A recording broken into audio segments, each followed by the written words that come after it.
Welcome, everyone. Today, we're holding a very exciting and informative conference. It's a very timely topic, the contemporary decline of Turkish academia. We're expecting 9 presentations on perspectives on the academic purge and brain drain of Turkey. Since 2016, Turkey has experienced some very dramatic and troubling human rights issues with the purge of academicians, the summary firing of professors. Some are permanently barred from teaching again. Even everyday elementary school teachers are among those who've been purged. People who are in other countries, some of them cannot go back to Turkey, at least currently. And this has had a dramatic effect on Turkey's standing in the academic world. So let's hear from some people who have experienced this personally or who have observed it directly. Our first presenter today is Dr. Halil Yenigin. He is professor of political science at California State University. And I should say special thanks to California State University Dominguez Hills for sponsoring this conference. Dr. Yenigin will present his paper on the Cultural Revolution and the Demise of Islamic Democracy, the case of the Great Academic Purge. Dr. Yenigin is from Istanbul, and he received a PhD from the University of Virginia. His dissertation, which I would definitely like to read, is called The Political Ontology of Islamic Democracy, an ontological narrative of contemporary Muslim political thought. He was dismissed from a professor position at Istanbul Commerce University during the mass purges that started in January 2016. Since then, he's taught at Stanford, Berkeley, and San Jose State, and I think he's currently residing in Charlottesville, Virginia. Dr. Yenigin. Okay. Thank you, Anne, and thank you everybody for joining in today. Today, I'm going to link some of my research with what has happened in Turkey. And I use the term cultural revolution and the Great Purge. And these terms have a certain weight, of course, and they refer back to certain Stalinist or Chinese policies. And I try to link that with not just my own personal experience, but also with what Turkey went through and the discourses about Turkey and the 2000s era political discourse about Turkey.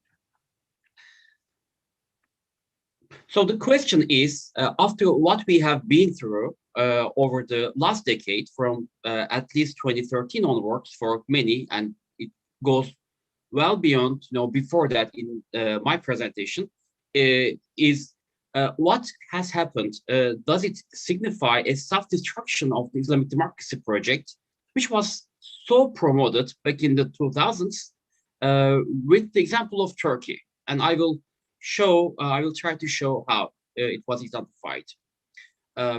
Was this a kind of a suicide, political suicide, by either religious communities or the political Islamists? So let's first set the stage in terms of where Turkey is now. So this is a very telling figure going back to 2017. So the 10th year of earlier research, the liberal democracy research of Varieties of Democracy project. You could see Turkey here bottom right, which means Turkey, and over here Tunisia, which means these two countries are the real outliers. So Turkey used to be a democracy, and now it is an autocracy. So I'm going to show you how. But Tunisia went from being an autocracy to being a democracy. So this is one of them. Second, Turkey and rule of law as it is now.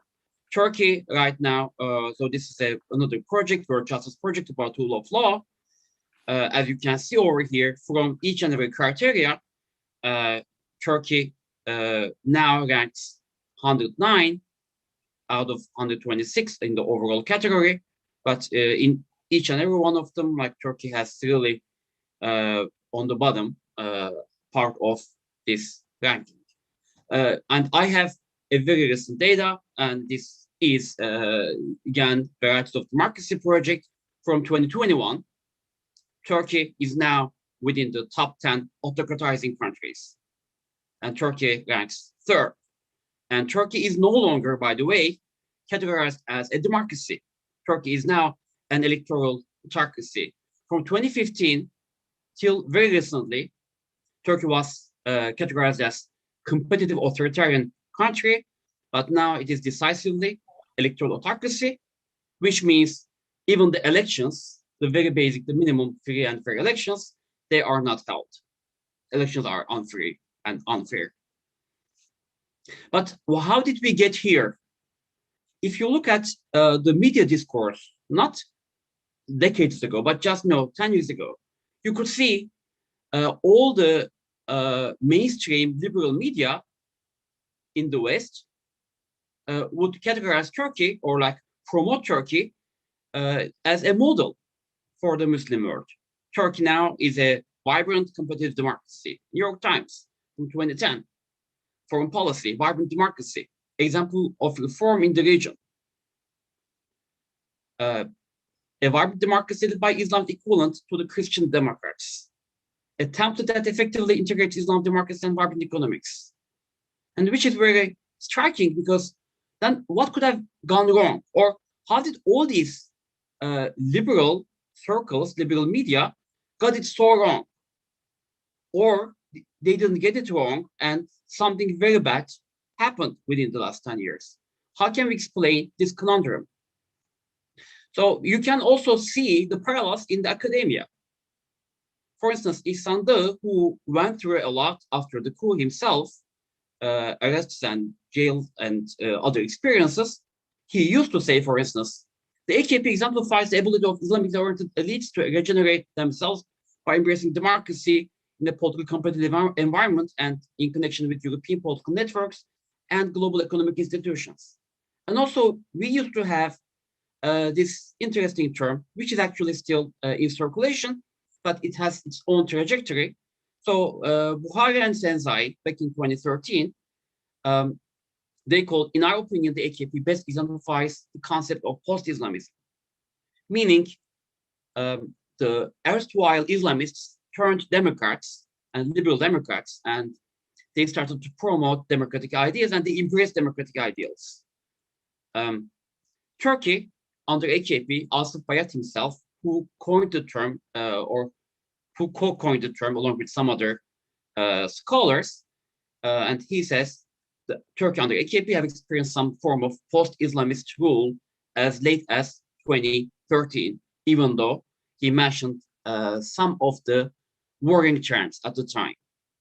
So we see both the media and the academia back in 2000s promoting Turkey as an example, as a democratic example, and for the region, for the Muslim world. So it looked like Turkey, as an experimentation with a Muslim democracy or an Islamic democracy, had succeeded. So what happened? Did something terrible happen in 2013 when in Gezi protests, Erdogan suddenly decided to turn autocrat? Is it so easy to explain it that way? Or did we have some warnings, early warnings, by how Erdogan handled the Roboski massacre, where 34 civilians, mostly teenagers, were bombed by F-16s, being mistaken as PKK militants. So, but the striking thing about this incident was it wasn't even broadcast in the mainstream media, and many people learned this for the first time from abroad, from the external media. So by that time, the media was heavily under Erdogan's control, and many people woke up to that reality only at that time. But did it start that time, or was something was already simmering in the making before that? So let's look at like some interesting cases in the 2000s when Turkey was hailed as a rising democracy. For instance, 2007. This is when Turkey was really going through so-called democratic reforms. TMSF, one of the financial institutions, confiscates 63 media outlets on the basis of fraud, and within a year sells to Çalık Group. And that group places Erdogan's son-in-law's elder brother, Serhat Albayrak, as the chief crony, as the boss of this whole media group, which is the Turkuaz group now. So this is not happening after 2013. This is in 2007. And actually it formed the blueprint of what Erdogan would do repeatedly afterwards. And second, as Sarfati notes, under AKP rule, the public procurement law was changed a dozen times. And public procurement agency lost its significant oversight powers. What is the significance of that? Even when Erdogan was hailed as a reformer, democratic reformer, even when Turkey was pursuing the EU bid, what was happening on the ground was the public procurement law was eased and it was given under Erdogan's control, and Erdogan was able to create his own bourgeois, his own crony capitalism, while everybody was hailing Turkey and wasn't paying attention. So this was what was happening on top, and we will see how it worked also with the civil society. And second, and the other one, so Ergenekon trials and sledgehammer trials. So these were hailed when the whole world actually thought Turkey was being civilianized, and the tutelage power of the military was now removed, and Turkey was going through a civilian democratic reform. Although, like retrospectively, when we look back, what we see there is that the rule of law, even like the basic minimum of the rule of law, Turkey more or less had until that time. They were with that tainted, and what we saw afterwards, after 2013, if you really trace them back, you will see that the real tutelary power of the executive or the judiciary go back to that time. And also in terms of the labor rights. So you could see, for instance, in 2014, Aziz Çelik, one of the leading scholars in labor rights in Turkey, he said the union rights under AKP ranks worse, even than the post-1980 coup era. And again, when Turkey was hailed as democratizing, economically developing country, being a model for the Muslim world, at the time, we also witnessed skyrocketing worker deaths related to evasion of job safety regulations that were imposed by the government. Suddenly, we had tens and hundreds of people who were unnecessarily dying because of this sudden zeal for economic development by endless construction projects. But also something else was happening deep down in the society. So back in the day, Turkey in the 1990s had a thriving Islamic civil society. I'm not talking just about the secular civil society, which had already been there, but also an autonomous, independent Islamic civil society, which did not have any links with the political party. It was thriving with several different NGOs. So during the 2000s, when Erdogan started out in early 2000s, actually Gülen community was probably like one of the leading ones which lent support to AKP government. But the others, they joined the wagon one by one during the 2000s, generally with very attractive perks, like land grants, for instance, or several contracts, or several perks. So the civil society gradually was co-opted, and they turned into, by 2010, GONGOs, government organized NGOs, so which I call Gongification of Islamic civil society. So this was striking mostly in 2010 referendum. All so-called Islamic NGOs, they were united behind Erdogan in 2010 referendum, which again was hailed by many liberal circles all around the world as the real culmination of the democratic consolidation of Turkey. Although when we look back, 2010 is really the one where effectively checks and balances were removed from Turkey. And Turkey was definitely on the track of an autocratization process, although many people did not notice that, including prominent political scientists. And I can also make a lot of self-criticism myself over here for that. So 2013, when 2013 happened, it wasn't a turning point in my argument. It is actually, it was the first wholesale mobilization of this Islamic civil society against what Erdogan dubbed as enemies of national will. It was already too late. The whole media, not the whole media, but the majority of the media, a lot of NGOs, a lot of think tanks and other organizations were ready at the time at his disposal to demonize the protests and to support the killing of peaceful protesters and their brutal repression by police brutality. So it was a time when many people woke up, but it was actually too late because Erdogan's autocratic statecraft was already made. And by that time, the whole apparatus was already at Erdogan's disposal. So from 2013 to 2017, we witnessed a transition, a formal transition to autocratic power, which culminated in 2017 referendum by many international observers was rigged. And by that time, also, Erdogan carried on his own monopolization of civil and public sphere, by this time confiscating, taking over foundations or universities. And the blueprint of the post-coup crackdown was actually, it dates back to that era, especially 2014 to 2016. You could see many media organizations were confiscated, not after the coup, as a response to the coup, but before the coup. Many universities also was started to be confiscated by Erdogan's regime.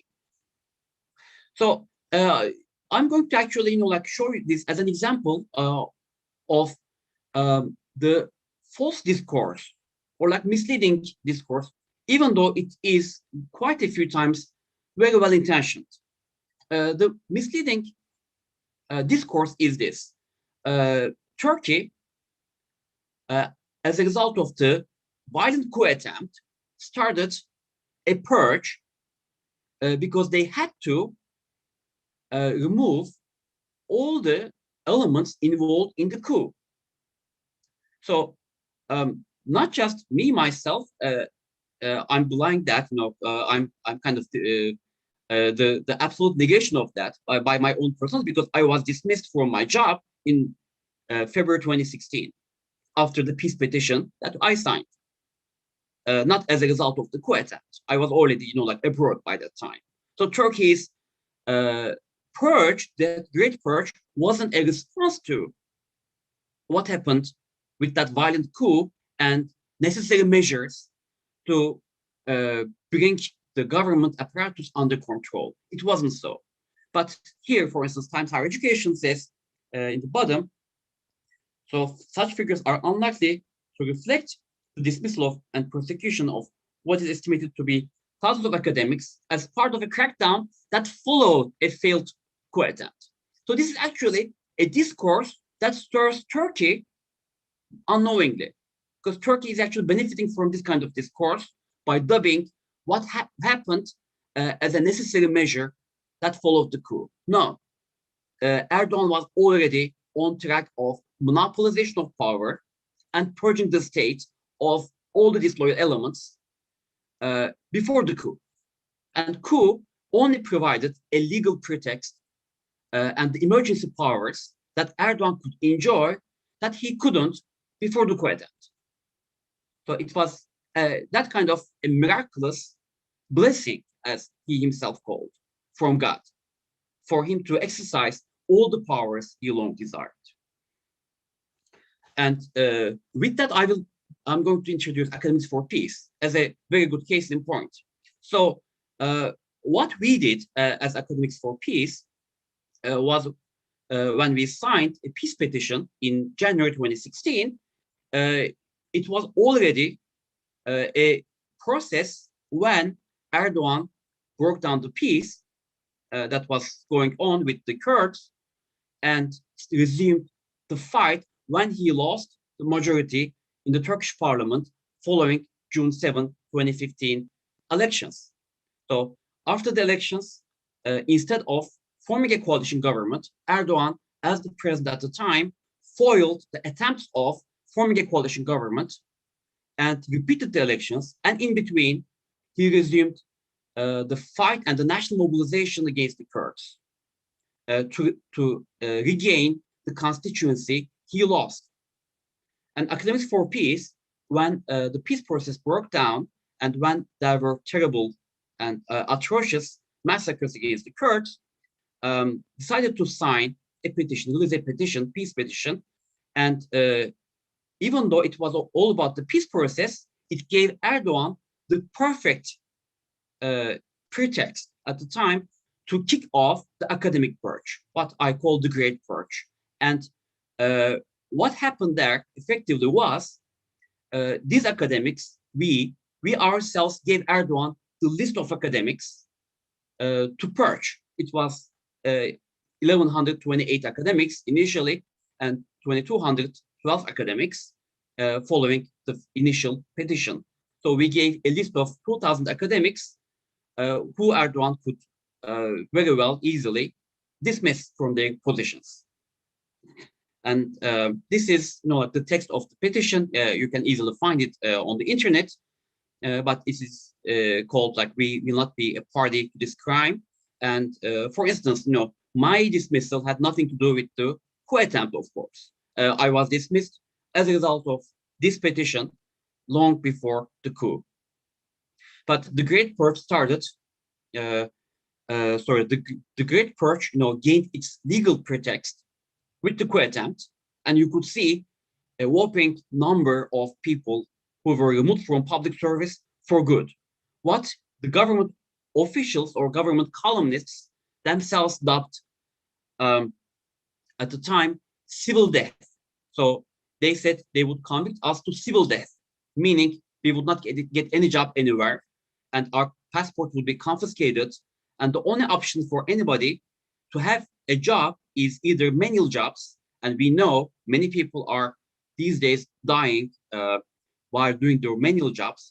Scientists are dying. The scientist just died in a construction site by doing those manual jobs, or to leave the country through different means, through illegal means, and which would mean also a possible death. And we also know many families just died trying to flee the country as refugees.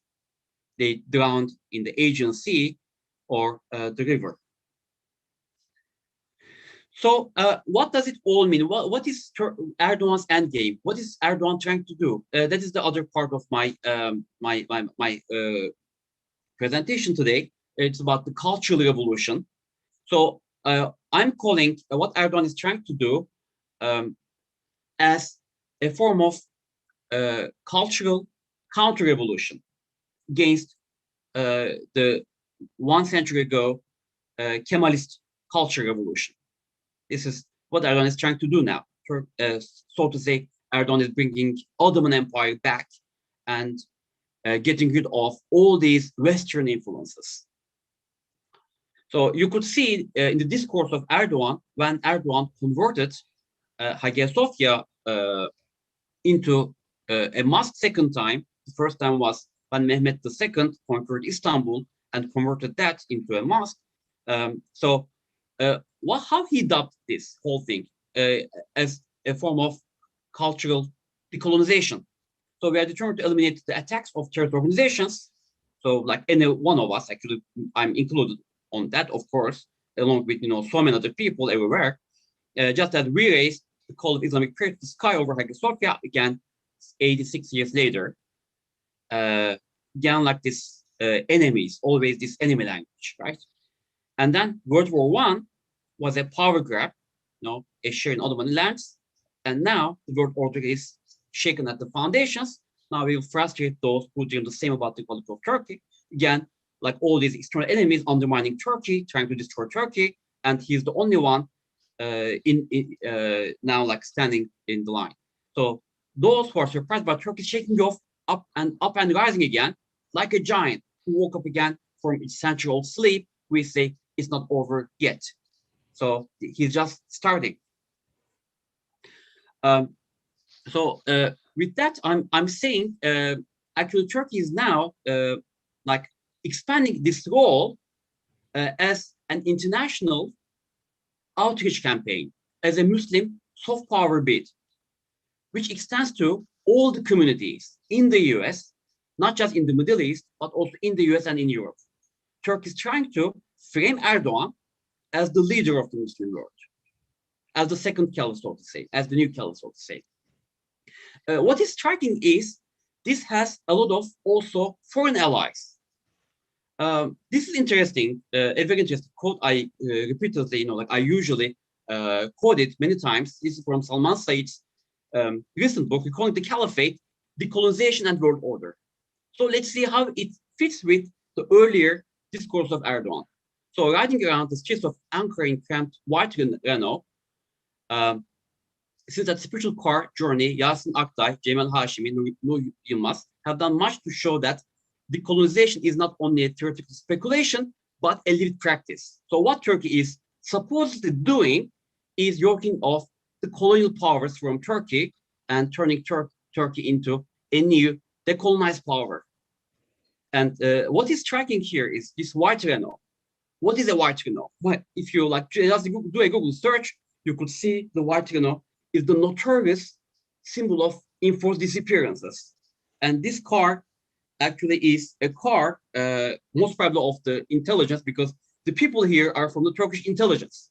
So a Muslim academic in UK is hailing Turkey as a decolonizing force, along with the Turkish intelligence officers. So you could see the shape this new discourse has taken. How many minutes do I have, or I'm over time? I think it's about time for us to take some questions. Okay, just 2 more slides and I'm done. Is that fine? Okay. Okay. We're bumping up against the next speaker. Okay, sorry. So just I have like 2 more examples, and these are like very telling about Turkey's outreach in the US and in Europe. So this is like what happened after Erdogan declared Hagia Sophia as a mosque again. So the Islamic Society of North America issued a statement to condemn it, to criticize that. And the Orthodox Church in the US, actually they got it, and they saw this good intention by ISNA. But then what happened? This is Anadolu Agency issuing news about that. ISNA president says Hagia Sophia comments are personal. They try to back off. So what is going on? Like Turkey somehow is managing to force ISNA president in the US to back off. Interesting. Another example, Ahmet Kuru, a well-known political scientist in the US, award-winning. He was going to give a talk about his book. Then International Institute of Islamic Thought invited him to give a book talk. And then what happened? He then declared that he announced this on Twitter. Turkey calls DC and forces them or like asks them to cancel, and they cancel. So is Turkey able to exert this kind of gongification influence that Erdogan did back in 2000s, even in the US?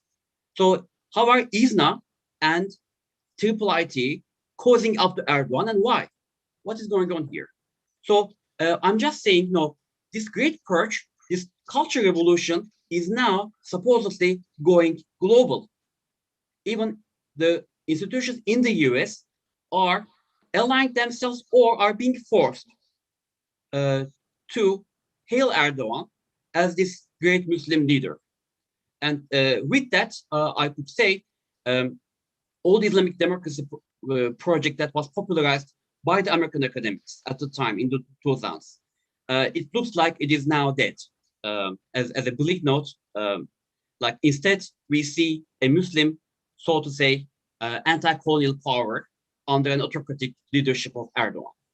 Is that what is going on now? Is that what we can call has happened? This is like the end of my my presentation. Thank you so much. And I'm sure I really, did not, Thank you so much, Dr. Yenigen. I think it's very informative for us to think about the signs of this well before 2016. And it's also interesting to link a view that Turkey prior to 2016 was viewed by the world as being on the verge of becoming a leader, but a different kind of leader than Erdogan sees Turkey becoming now. Prior to 2016, academics from many parts of the world saw Turkey as a great example of moving forward academically, economically, in the field of human rights. And it's so disturbing. I want to thank you for outlining the whole perspective of this development. If we don't understand what has happened before, we can't really grasp the magnitude of this situation. So I want to thank you for laying out your analysis. Thank you. Thank you so much. Okay, I think we're ready to proceed to our next speaker. Is that right? Are we not taking any questions now, or are we over time? Well, I think we're over time. Okay, then I'm fine. Thank you so much. I don't see Dr. Sofia Pandilla yet. So is Dr. Ali Kaya on? Well, let's you and I continue then, Dr. Yenigen. I am here. You are here? Okay. Yes. Well, let's move on. I think all these topics are going to integrate together very nicely. Let me introduce Dr. Sofia Pandilla. She's a professor at California State University, and her topic is the Turkish students and the brain drain. So we saw from Dr. Yenigen's presentation the impact on academics. We saw the impact on workers, on Kurds, on the economy. But now we're going to look at the university situation and the impact on students. So thank you very much. Thank you very much. It's an honor to be here. I'm also going to talk about not just students, but also academics a little bit. But let me just begin. Turkey's President Recep Tayyip Erdogan, like the other right-wing populist leaders that have swept Europe and elsewhere, has proven to be no fan of education or educated people. Indeed, unifying characteristics of populist leaders include the rejection of equality, global equity, universal human rights, women's rights, the tolerance of difference, international diplomacy, and yes, education. Populists promote the view that the pure nation, quote unquote, made up of ordinary, authentic citizens is threatened by the educated elite who want to undermine the country through their sympathies for those in the threatening out groups, such as immigrants, minorities, etc. Populist fear-mongering tends to foment turbulent emotions such as anger, hate, and resentment against vulnerable outgroups and those who support them in opposition to the state. This leads to a dangerous environment for the educated, who as a group tend to reject nativism, tribalism, and blind loyalty to any leader. Education teaches critical thinking. Indeed, after the July 15th, 2016 coup attempt in Turkey and the government's denigration of educated people, many intellectuals and promising students have left the country, exacerbating Turkey's brain drain. Even Berat Albayrak, Turkey's energy minister, acknowledged the collective intelligence of those in the Hizmet movement, referring to their high IQs in a derogatory fashion. While sources vary, the numbers regarding the purge are staggering. As of December 2020, Erdogan's Justice and Development Party, AKP-led government, has arrested over 96,000 people, detained almost 500,000, and closed or took over almost 190 media outlets, shut down over 3,000 educational institutions, over 150,000 teachers, academics, police, prosecutors, judge, and other public or civil servants were sacked. According to the United Nations Universal Declaration of Human Rights, General Assembly Resolution 217A, all people have the right to life, property, liberty, security of person, freedom of speech, freedom from arbitrary arrest and torture, the right to work, the right to seek an education, and to have freedom of movement and more. The Turkish government has violated all of the above since 2016. Amnesty International has labeled the purge a crackdown of exceptional proportions. Turkey squanders much. The high number of educators, scholars, journalists, and businessmen currently incarcerated likely makes for some interesting jailhouse conversations, but also means that thousands of students have lost their teachers and professors, a large percentage of Turkey's educated class.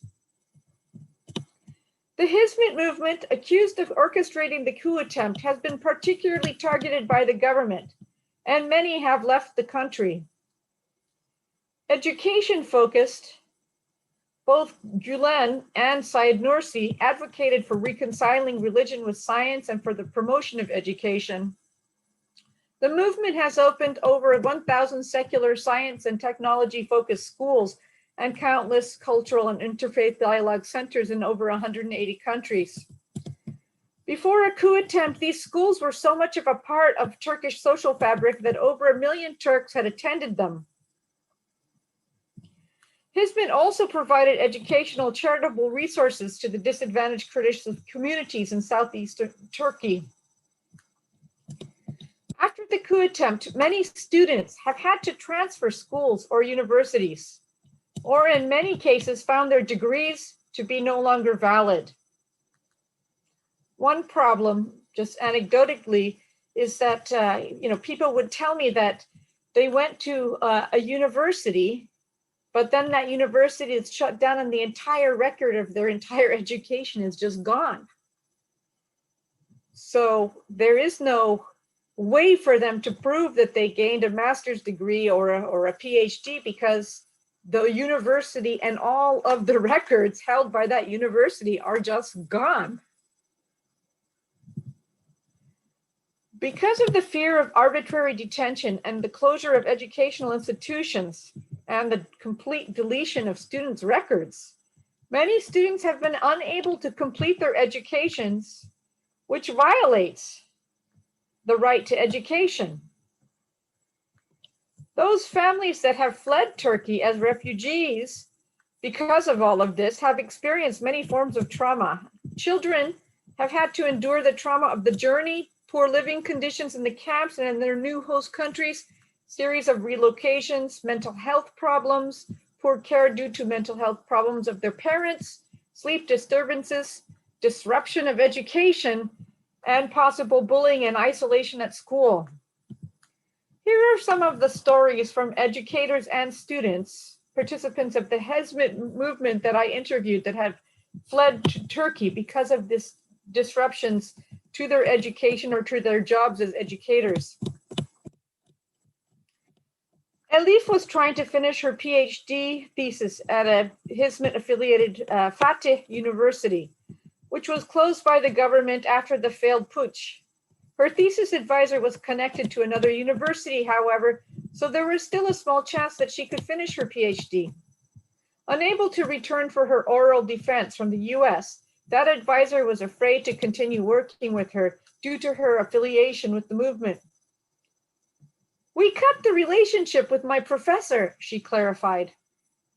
"My relationship with the university was cut. I tried to continue here in the US, but I have a son who was 2 then and it was too hard. I was depressed." She was unable to finish her PhD. Another student that I interviewed in Seattle said, "I'm a law student and my university was shut off.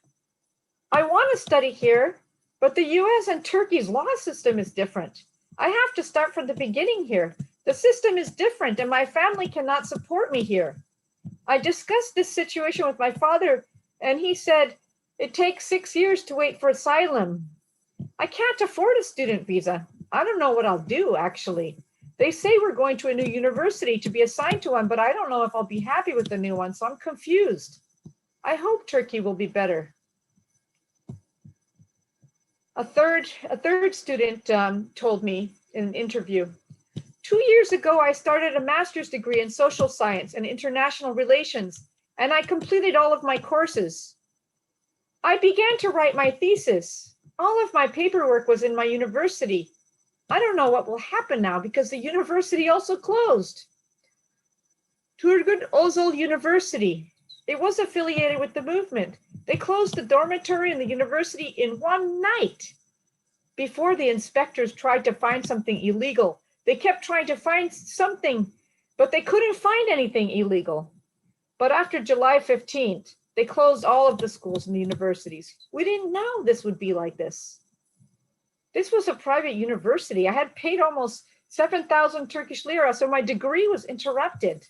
I don't know what will happen. Most of my friends who are teachers, they canceled their teaching permits. Now their credentials are like worthless pieces of paper. A fourth person that I interviewed was a teacher, and so this was her narrative. Everything started in December 2013. First, they began to close the darshanes. Those are the dormitories. They closed the prep schools. We thought it would just be something simple that would end, and we didn't imagine what would happen to us. It got worse and worse. I worked in Senegal, Pakistan, and another school in Turkey for 7 years. When this disgusting situation started, I came to work at Hizmet schools for 2 years. There was a lot of pressure on people. Parents tried to take their kids out of schools. Everyone said that the schools and teachers were great, but that the problem was the others. We don't know who the others were. In our schools in Ankara, we had so many students. The AKP supporters had also put their children in our schools. They knew us. They used to know us very well, more than the rest of Turkey. But last year, they invaded all the schools except in Ankara, and we had a lot of pressure waiting for them to invade our schools.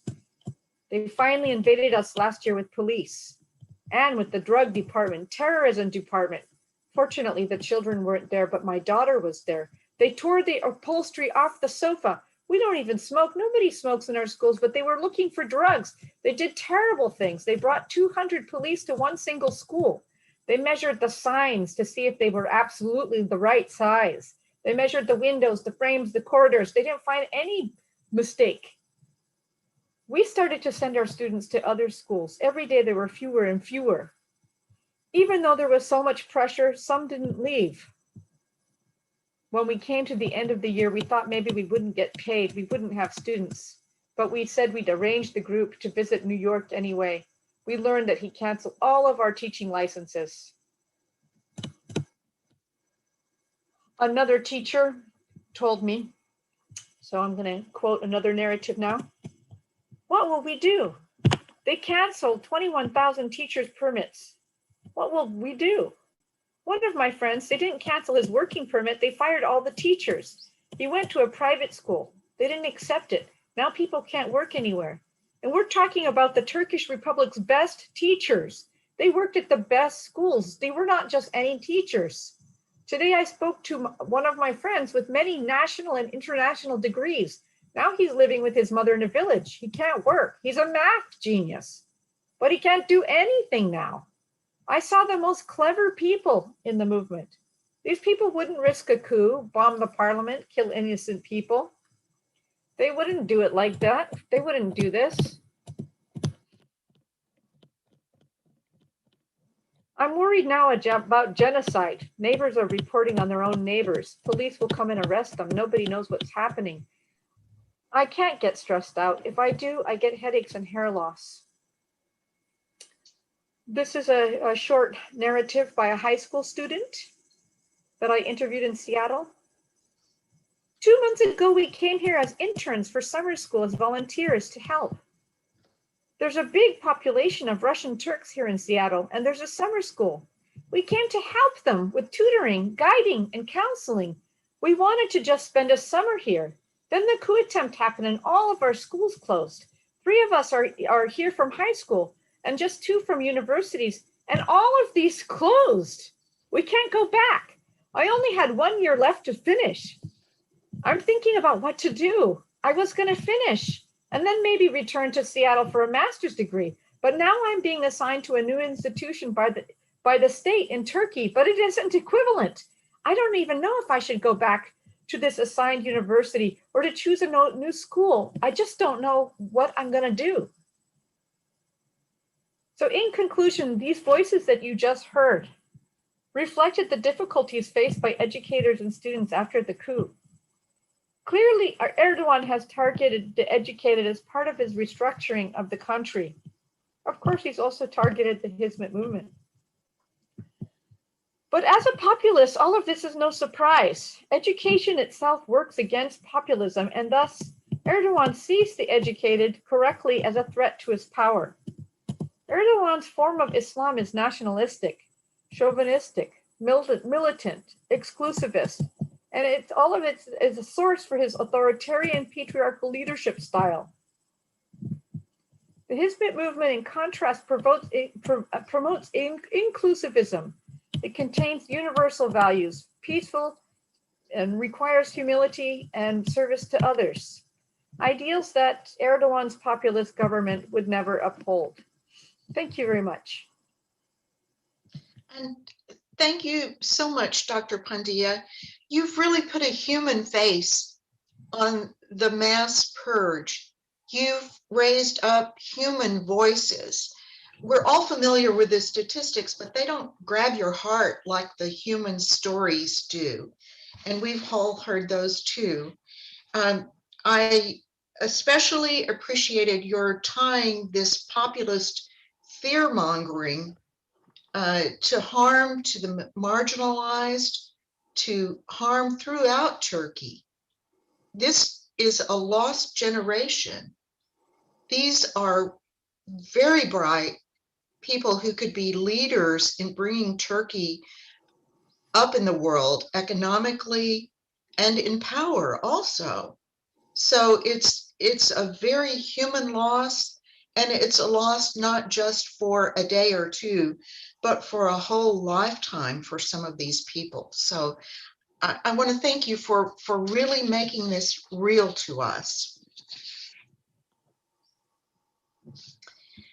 Yes, you're very welcome. I mean, listening to the stories, it's heartbreaking. Just students that are so intelligent and so talented, so promising, and yet cannot finish their education.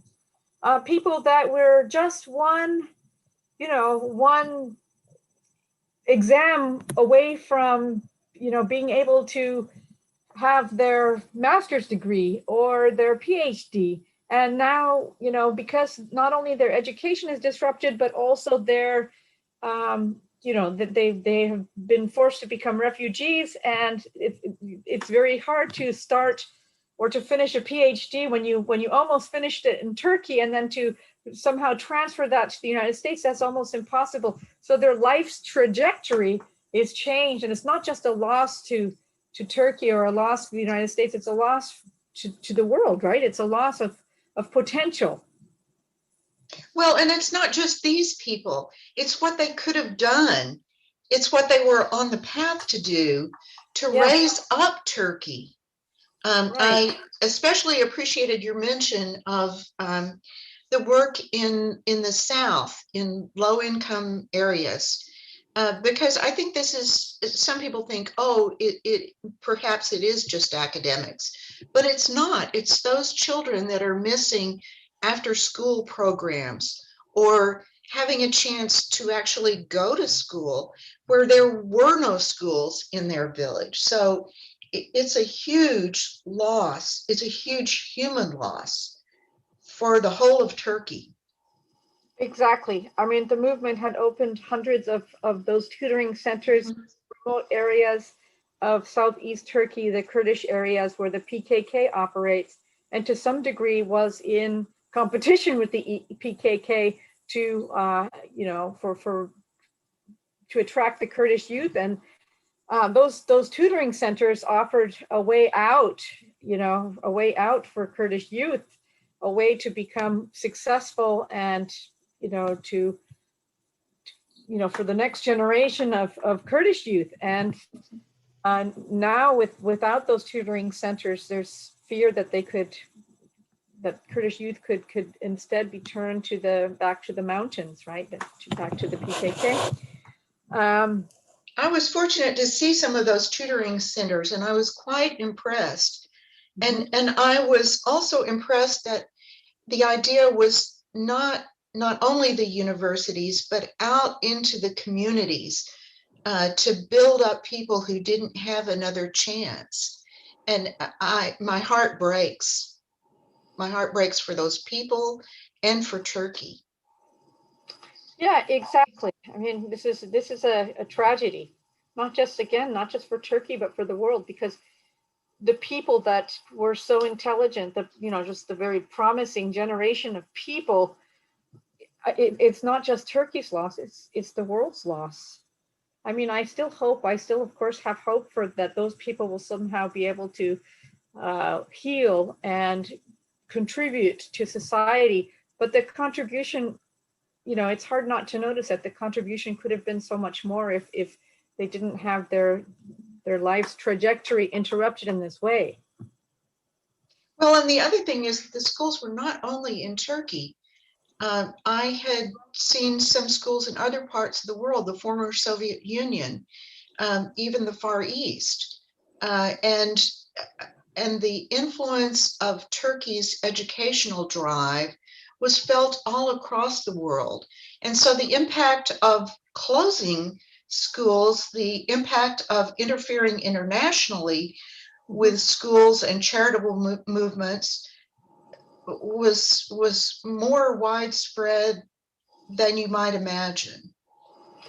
Yeah, I mean, there were schools opened up in so many different countries. I also visited these schools, even in Yemen where there's no McDonald's, the movement opened a school. There's no McDonald's, but there is a Hizmet affiliated school in Yemen. And, when I interviewed some of the teachers in Iraq, in the Kurdish region of Iraq, they told me that even when war broke out in Iraq, some of the Turkish teachers refused to leave. They refused to leave their Kurdish students. So this was some real devotion.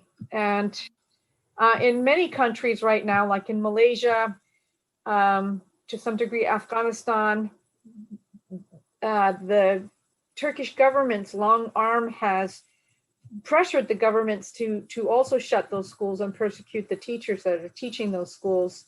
And I'm sure you've heard about the kidnapping of the teachers in Malaysia, back to back to Turkey.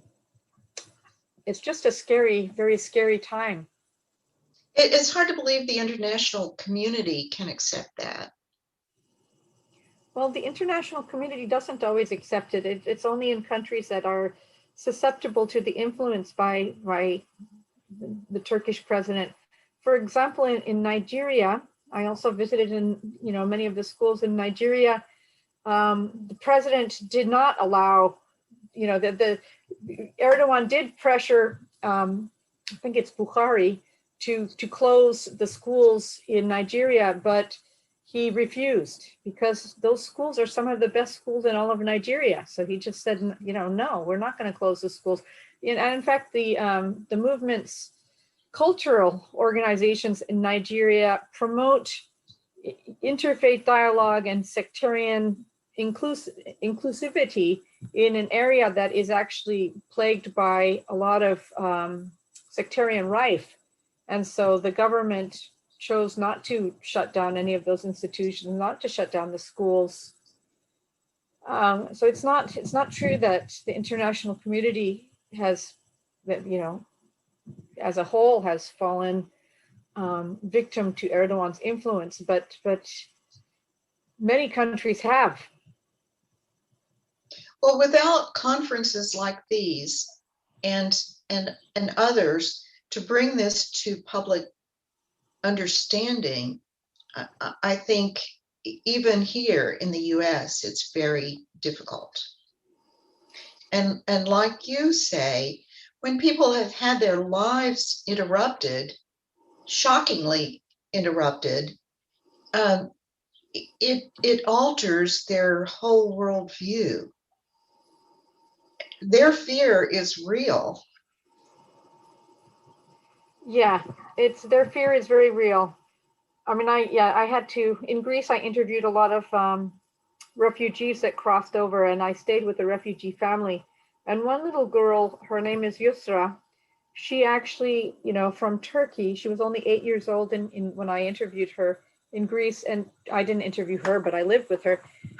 She actually had spent many months in Greece, and she had to learn Greek to be in a Greek school, right? So that's a year where she's trying to learn Greek. And then, of course, finally she was able to get out of Greece with her family, and they landed in Germany. Now they have to learn German and English. It's just so much traveling, so much trauma, so much being different. You can imagine. I mean, I hope she's just going to be a little polyglot, but I think she's also just going to feel it's a lot of years of educational disruption, Well, I certainly want to thank you for your perspective. I think sometimes we get engrossed in the statistics and forget that we're talking about real people.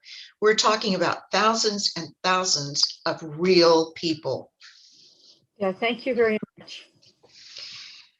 Okay, our next presenter is Dr. Ali Kaya. Is he here? Yes, I'm here. Oh, good. Dr. Kaya is visiting faculty at Connecticut College.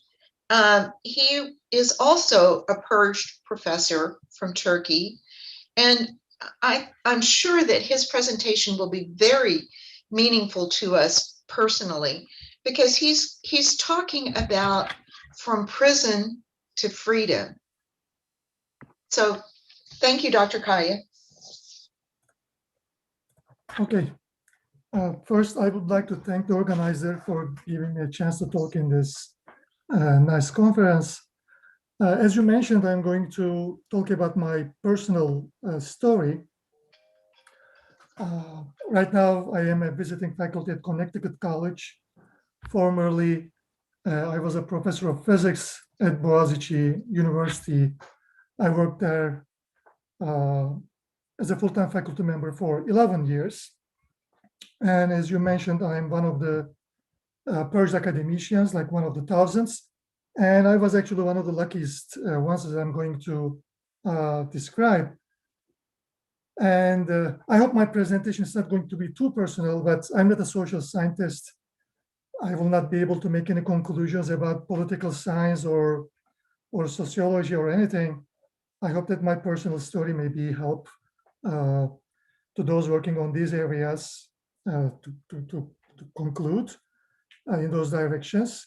And my aim is just would like to show you how crazy and unimaginable the situation is in Turkey.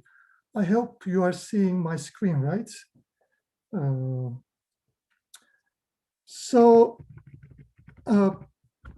First, let me start by giving some background about myself. And when I asked this question, who am I? And if I would like to answer that question in the briefest term, it's just these two words, it just basically defines myself. It's just, I'm a theoretical physicist. Physics became my passion starting with high school. I attended the physics department of Boğaziçi University. I graduated from there with honors. Later on, I came to Texas A&M University to get a PhD, and I completed my PhD in 2001. And I'm not going to be humble in this talk. Became a full professor at the age of 37 when I was in Boğaziçi University. And as I told you, I just worked there for 11 years. So in all these years when I was at Boğaziçi University, I was just basically teaching and doing research. And my research area, I said a simple topic. Of course, physics by itself, it's a bit difficult both to work on or to do research, if you like. But I was doing research on the most fundamental and the most difficult part of the physics. I started my PhD on string theory, like extra dimensions, black holes, supersymmetry, all these fancy things. And maybe in the last 10 years, I was working on cosmology, the Big Bang and the phases of the universe, different epochs, what's happening. So that's my current research area. So you can say that I'm a man who dedicated his life to physics. I'm not a politically active person either. I mean, you can't just see me in a protest or some political activities or anything. It's just I have my own life, just teaching and doing research. Of course, as an intellectual, I was just following what's going on with the country, but I know that I can't do too much, so I would rather just follow all these developments from a side and then try to do my job in a good way. Just try to teach well, try to do your research well. And the question is why a government wanted to destroy the life of a theoretical physicist who's just doing physics and nothing more. Now, my story, of course, changed after July 15 coup attempt. I was accused of being a terrorist. The technical term is being the member of a terrorist organization, the Hizmet movement. Imprisoned in a high security prison about 15 months. And after like 2 trials in these 15 months, I was actually sentenced to 6 years and 3 months punishment. But the court, considering the amount that I spent in the prison, they just released me from the prison. And my case actually continues now in a higher court, in the Supreme Court. Okay. So these are not simple accusations. I mean, being a terrorist, 6 years imprisonment sentence. So first, step by step, let me describe how I got that position. As I told you, everything started with this coup attempt. Maybe the first warning sign came from my own university. I was just like a month after the coup attempt, I was investigated in my own university with the colleagues that I know. I knew that this is not something my university is doing. It's like it's an order coming from above, from this higher educational council. It was depressed. It's really uncomfortable. I'm just sitting there. My colleagues, they were also uncomfortable, but they had to do this investigation. I said, okay, I mean, that's what it is. The second warning sign actually came from this. I was invited to attend a PhD defense as a jury in France, in Paris. This happened like maybe 3 or 4 months before the coup attempt, which was a nice thing. I mean, I'm like a physicist, a bit isolated from the rest of the world in Turkey, and I got this invitation to attend a PhD defense in Paris. Of course, I accepted it. They made all arrangements like hotels and the tickets, etc. But after the coup attempt, all these international visits, they are first canceled, and then at a second stage, they said you have to take a permission from your own university. I just applied for the permission, and my university didn't allow me to go. So that hurt more than this investigation, because I know that at that moment this is a decision of my own university. At that point, I decided that I will leave. I mean, it's just I'm not going to stay at Boğaziçi University. I'm not going to stay in Turkey. So I just started to make my applications for job applications, just preparations, etc. I had a valid passport at that time, but it was about to expire. So I made this passport application. It's like an official passport application. I got an appointment. I just went to the police headquarters to do my application. Since since I didn't do anything wrong, I never imagined that something that happened to me. I mean, it's just I had this comfort of being innocent. Just I'm just going to police headquarters to get to make a passport application, seeing lots of police officers there. Okay, but after that passport application, I was arrested. Probably my name was on some list. I don't know. I never knew. I don't know.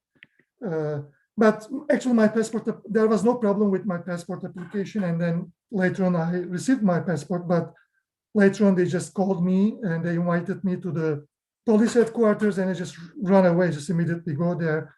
And then they just arrested me. And then after like 6 days in detention, they sent me to a high security prison in Ferizi, Sakarya. So when you like going to prison, since you didn't do anything wrong, you're just expecting like, okay, that's a mistake.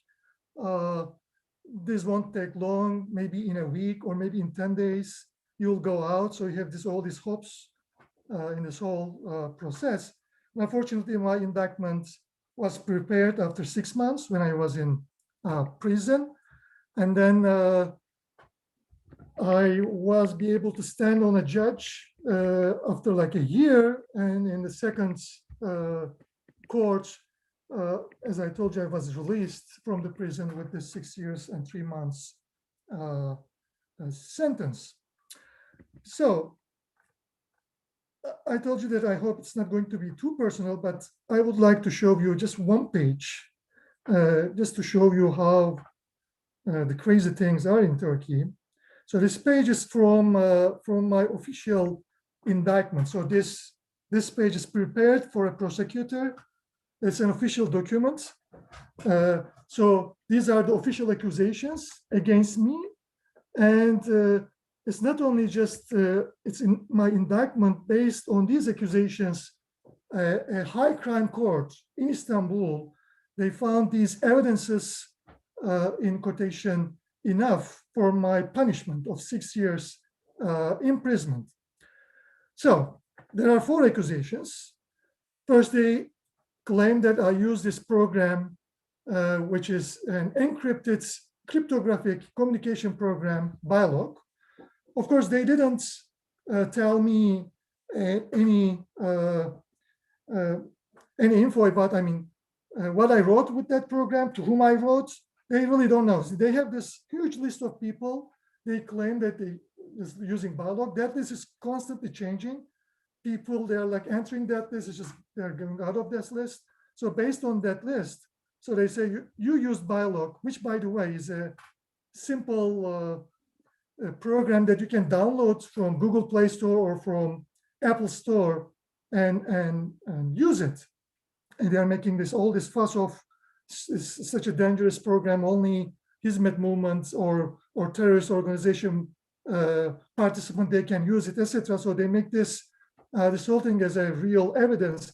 And it's really unbelievable that in this whole legal system in Turkey, including the Supreme Court, they are just now seeing this as an evidence. It's very unfortunate. So that was the first accusation. The second one is I have like 3 children. 2 of my sons, Mahir and Sami, they were like getting this education from Hizmet affiliated schools. So that's the second accusation. I sent my children to those schools. And that's also strange because, I mean, you can find like maybe millions of people who send their children to those schools. And then for someone, this becomes a crime, like in my case. In some other cases, it's not a crime. It's just, even some ministers in Turkey, they are graduated from those schools. It's not a crime for them, but for me, it's still listed as a crime, although they are like official schools in the educational system of the country. It doesn't matter. It's just, they just write this like a crime in your indictment. And by the way, my 2 sons, they got excellent education from those schools. Sami actually, he applied to universities to the US from Turkey, and he got accepted to MIT, and he graduated. He's about to graduate at MIT today. Mahir also was very successful, so they got excellent education from those schools. Of course, no need to mention, but there is nothing about terrorism or violence or anything. So I just would like to thank all these teachers who are now probably suffering in Turkey, just for giving my children to this excellent education. So the third accusation is that I have an account in Bank Asia, and then I used a loan. Actually, that loan is to buy a house. Bank Asia was a legal bank at the time, and actually I paid off that loan in 2013, just 3 years before the coup attempt. Of course, I'm just telling all these things to the prosecutor. It's just telling, it's not a crime to an account in Bank Asia, but it's like when you just try to defend yourself, you're just telling all these things. It's just, I took a loan in 2010, paid off in 2013, like 3 years before the coup attempt. How would I know that this bank is related to a terrorist organization? It's your responsibility to pin down or close the bank. I don't know. So it's just, again, they're just writing this as a sentence that I have an account in Bank Asia and use the loan from that bank, and that's it. It's a crime for me, although some managers working in Bank Asia now, they are just still free, and then they are now in higher positions in some government organizations, for example. So the fourth accusation is interesting. You probably heard lots of things about these $1 bills, but this is also a very common accusation that prosecutors used to accuse people. It's just one sentence over here. It says, me, Ali Kaya, has gone to the US and Canada, where the members of FETÖ armed terrorist organization frequently have met there. So just one sentence, okay? So during my investigation, the prosecutor just asked me, did you just go abroad? And I told them, yes, I went to US to give a seminar at Tufts University. And then I went to McGill University to Canada for my sabbatical. I just showed them all my publications, the flyer for my seminar, etc. But they simply don't care. It's just, even if it's a crime, and it's just, you just visited, you just went US and Canada. It's like one of the accusations. And you literally, in the court, in a high criminal court in Turkey, you just need to defend yourself. It's just saying, okay, I just went there to do research. I did these publications. I went there with the permission of my university, as if it's a crime. If I would go there for pleasure, it would be like a crime. Okay, so these were like the 4 accusations.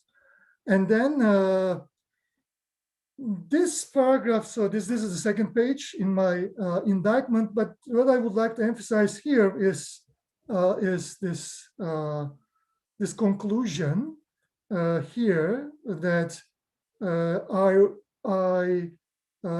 try to eliminate the order stipulated by the Republic of Turkey in the Constitution by attempting to establish another order. So before I got this indictment, I was just thinking that I will be accused of being a terrorist, which means that it will be like, they'll just punish like 6 years. I'm in the prison just thinking about these things. 6 years imprisonment. So like after a year, they just, you are seeing other cases, they just give you the 6 years imprisonment and then just release you. So I'm just thinking about this case, or that's the worst case scenario for me. Since I'm a physicist, I'm just thinking all of these possibilities. So when I got this indictment and when I saw this, so this is life imprisonment punishment. It's just, you're trying to change the Constitution by force. And just by 4 of these accusations that I just presented over here, it's just, I was devastated. I mean, it's just, I thought that it's just like the end of the world for me. It's just, I will never be able to go out here. And it's just, it's not a joke. It's just life imprisonment punishment. But I was, as I told you, I was one of the luckiest ones. At the end of the day, they released me from the prison. I was also lucky because my life after prison, although of course I like lived lots of things, but my colleagues, they welcomed me. And you should just compare this to complete isolation of academicians. Even friends and family members, they just afraid to call. So I was very fortunate not seeing all these things. My colleagues, they welcomed me. I attended like 2 conferences, gave talks. I continued doing research. I was calling this sabbatical at home because I was still suspended from my duties in my own university, which is depressing. I mean, it's like, why is, I mean, you know that I'm innocent. Why you are not just reinstate my position? But my university didn't do it. So I wasn't allowed to teach. Yes, am I out of time? No, you've got a few more minutes. Okay, so I'm about to warm up.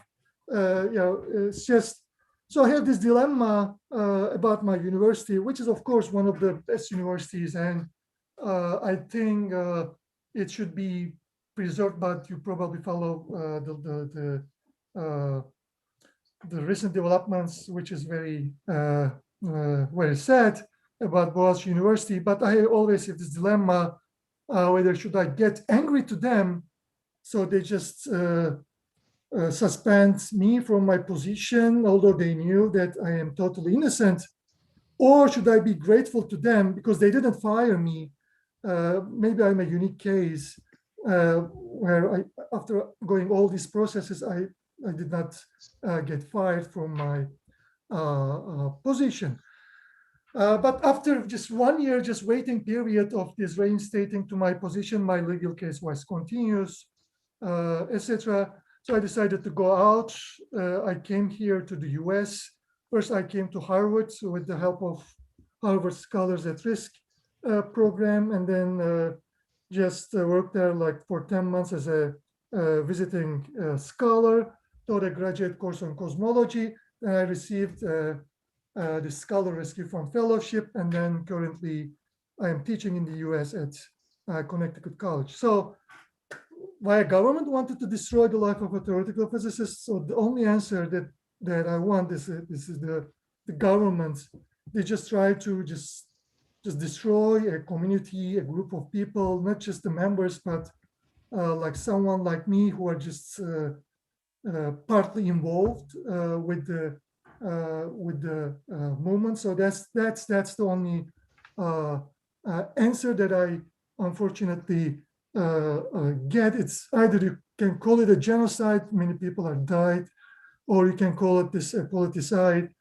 And the last comment I would like to make, am I optimistic for the future? Although there is a very nice weather in Massachusetts now, it's very shiny. And this answer to that question for myself that is changing from day to day. Sometimes I become optimistic, sometimes I become pessimistic. I'm in a mood that I'm not optimistic. Because I mean, when this whole process started, when I was in prison, I thought that this can't go long, right? I mean, it's just with all this craziness, it should stop somewhere, maybe in 1 year, maybe at most in 2 years, all these people, they will be released from prison. But unfortunately, it's just going alone. And there are people in prison, like I have friends, they're like finishing their 4th year in prison. There are still academicians in the prison. Many academicians in Turkey, they can't do their jobs, unfortunately. And there is no sign of hope for Turkey, for all these people to become good. So let me stop at that point. Again, thank you for having me in this conference. I have a question for you. Yes. How were you able to get to Harvard? How were you able to get out of Turkey? No comment. Fair enough. Fair enough. We're glad you did. Yeah, thank you. You know, I think this is another example of what we've heard from other speakers. First, that there's a huge personal cost here. There's a huge human rights violation here, many of them. And also what a loss to Turkey, and what a loss to the world that you had your very important research with ramifications far beyond Turkey, that you had that interrupted. And we certainly wish you well. We hope you're able to continue that very valuable research. And we're hopeful with you. We're hopeful that you'll be able to stay moderately optimistic. I know it's very hard, but you've certainly demonstrated strength of character in persisting. So I want to thank you for that. And I want to thank you for this really illuminating perspective. I thank you so much.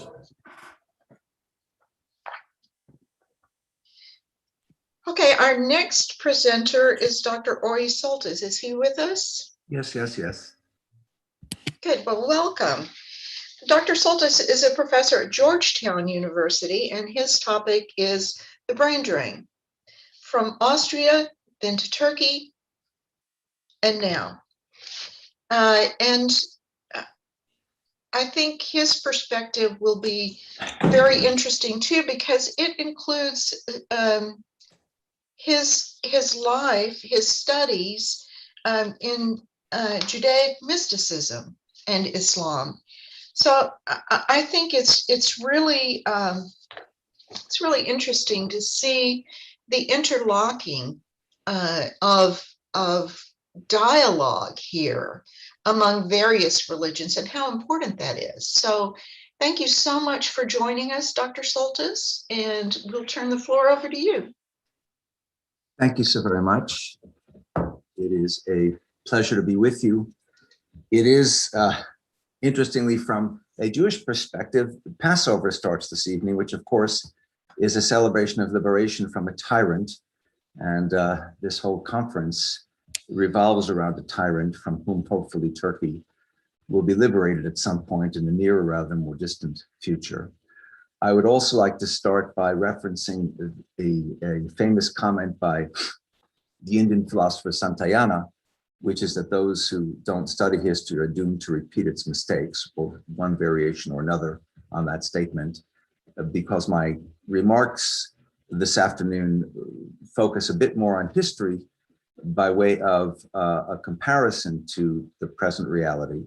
Austria, Germany in the 1930s, Turkey currently, and where that led Austria, Germany, in particular Austria, and where it's obviously leading Turkey, and the question of where it ultimately will lead.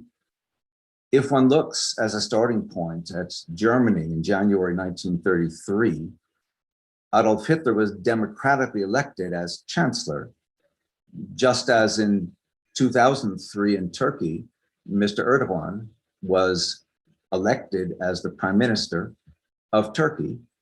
But in both cases, one observes a gradual subversion of democracy and ultimately an increasing demonization of a particular group. In Hitler's case, that group evolved to become the Jews. In Erdogan's case, that group has been primarily the Hizmet movement.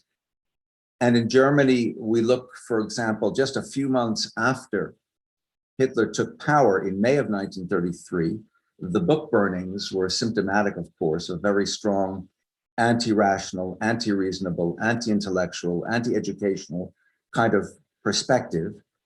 And if we just hop, skip, and a jump backwards to February 1933, to, in a sense, I don't know which is more extreme as an action, the burning of the Reichstag was devised by Hitler's minions in order to target his primary political enemy group at that point, which was the communists. Once they were pushed out of the way, he could move on, and eventually his primary focus became the Jews. The Reichstag burning, it strikes me, bears a very strong, and I've said and written this elsewhere, a very strong parallel to the so-called coup attempt of July 15, 2016. In fact, I resent strongly the turn of phrase that continues to be used, that it was a failed coup. I don't believe it was at all. It was a fake coup.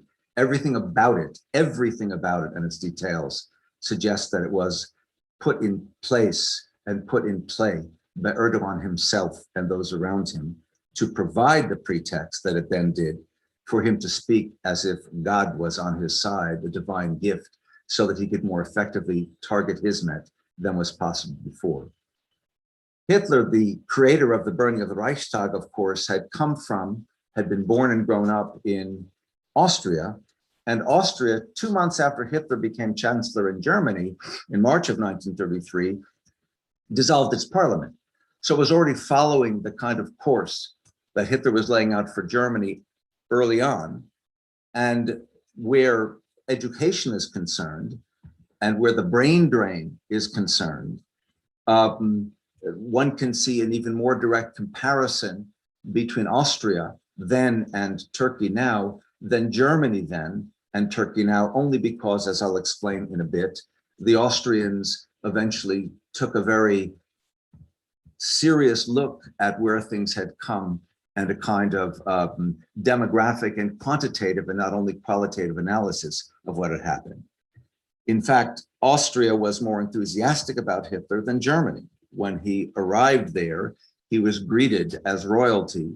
And the Austrians, after the Anschluss of 1938, after the arrival of Hitler's minions into control in Austria in an official way, the Austrians replaced what had been between 1934 and 1938, in any case, already an accumulating list of books that were forbidden, books that were to be burned, books that were to be destroyed, books that people could be thrown into prison if they were seen owning, not dissimilar to what would happen with anything written by or about Fethullah Gülen. If it happened to be sitting on my desk among 1,000 other books, that one book sitting on my desk would be sufficient to qualify me in Erdogan's Turkey to go to prison. So in 1938, after the Anschluss, this became even more severe, and the discrimination on the part of the Austrians, rather radical, a gradual shift from oppression, from causing their Jewish neighbors, victims, to clean the streets with toothbrushes, those kinds of actions, toward a more extreme policy that had ultimately as its goal extermination. The philosophical, the political pluralism that had defined Austria before this era began was replaced with a monoculture of political Catholicism. And I mean that large C. I'm talking about Austria self-viewed as a specifically and exclusively Catholic country against which any other form of faith would therefore be regarded as enemy. Political Catholicism and fascism. And gradually, of course, it was making its transition to a full-fledged embrace of National Socialist, AKA Nazi ideology. So a Christian German corporate state became a Christian, or more specifically Catholic Austrian corporate state. And there were even murders in academia during this formative period. 1936, famously, Moritz Schlick, who was an intellectual leader of the renowned Vienna Circle of Intellectuals, was murdered.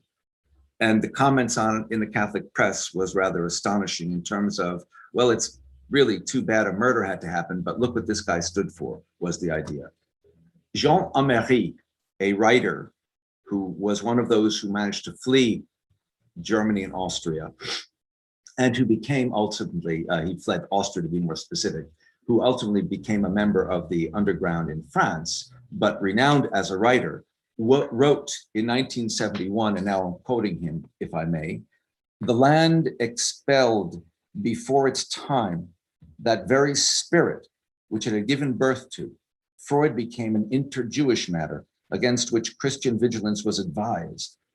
Behind the men of the Vienna Circle stood the Thomist young assistant professors, and behind them stood the Rosenberg followers." This is Alfred Rosenberg, who defined the qualities of Aryans versus Jews versus Roma or Gypsies versus Africans in terms of physical, physiological, mental, spiritual traits, all of that.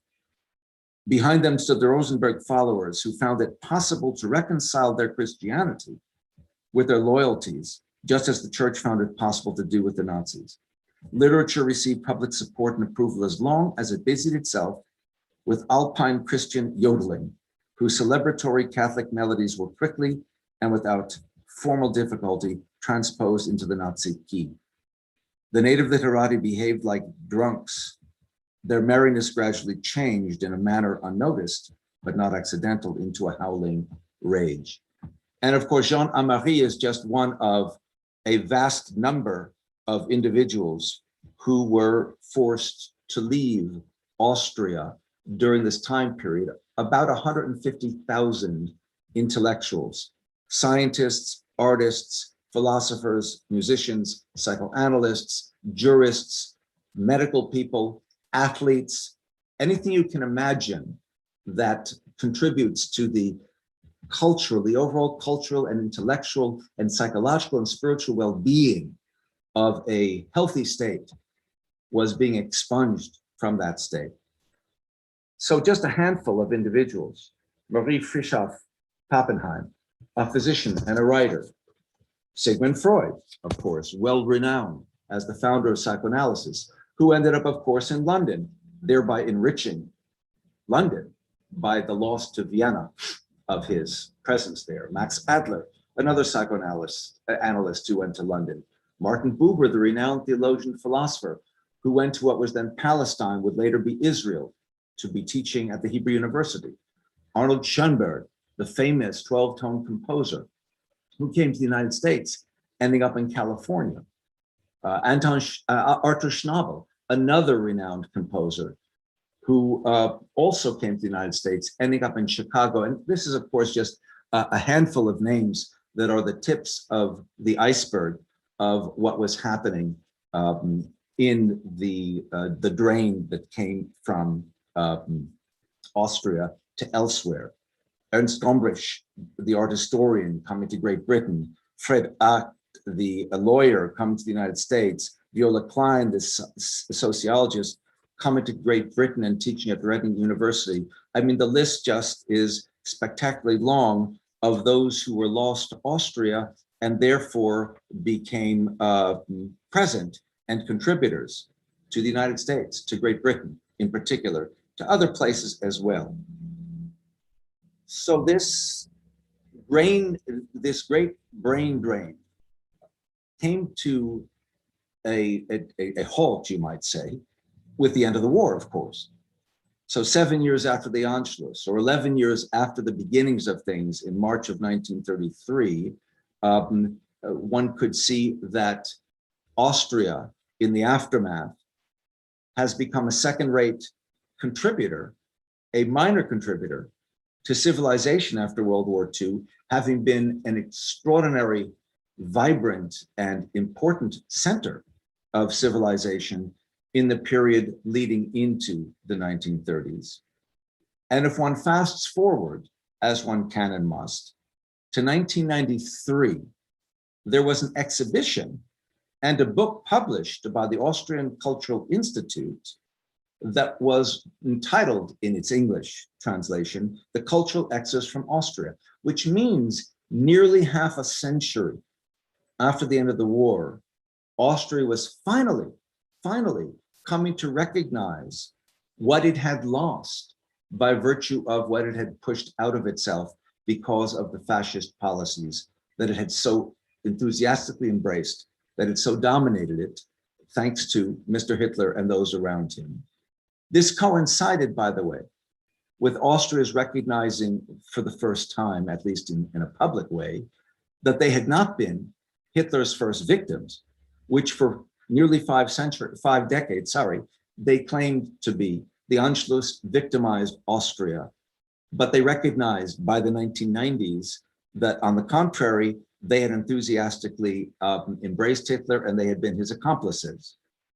The primary victims of the movement that took place then in the 30s there were intellect, accomplishment, and the like, and the primary expositors of that had come very much to be the Jews, not the Jews alone, but the Jews in particular, the Jews in a most particularized, systematic manner. And ultimately, by the 1940s, of course, the goal for the Jews had become genocide.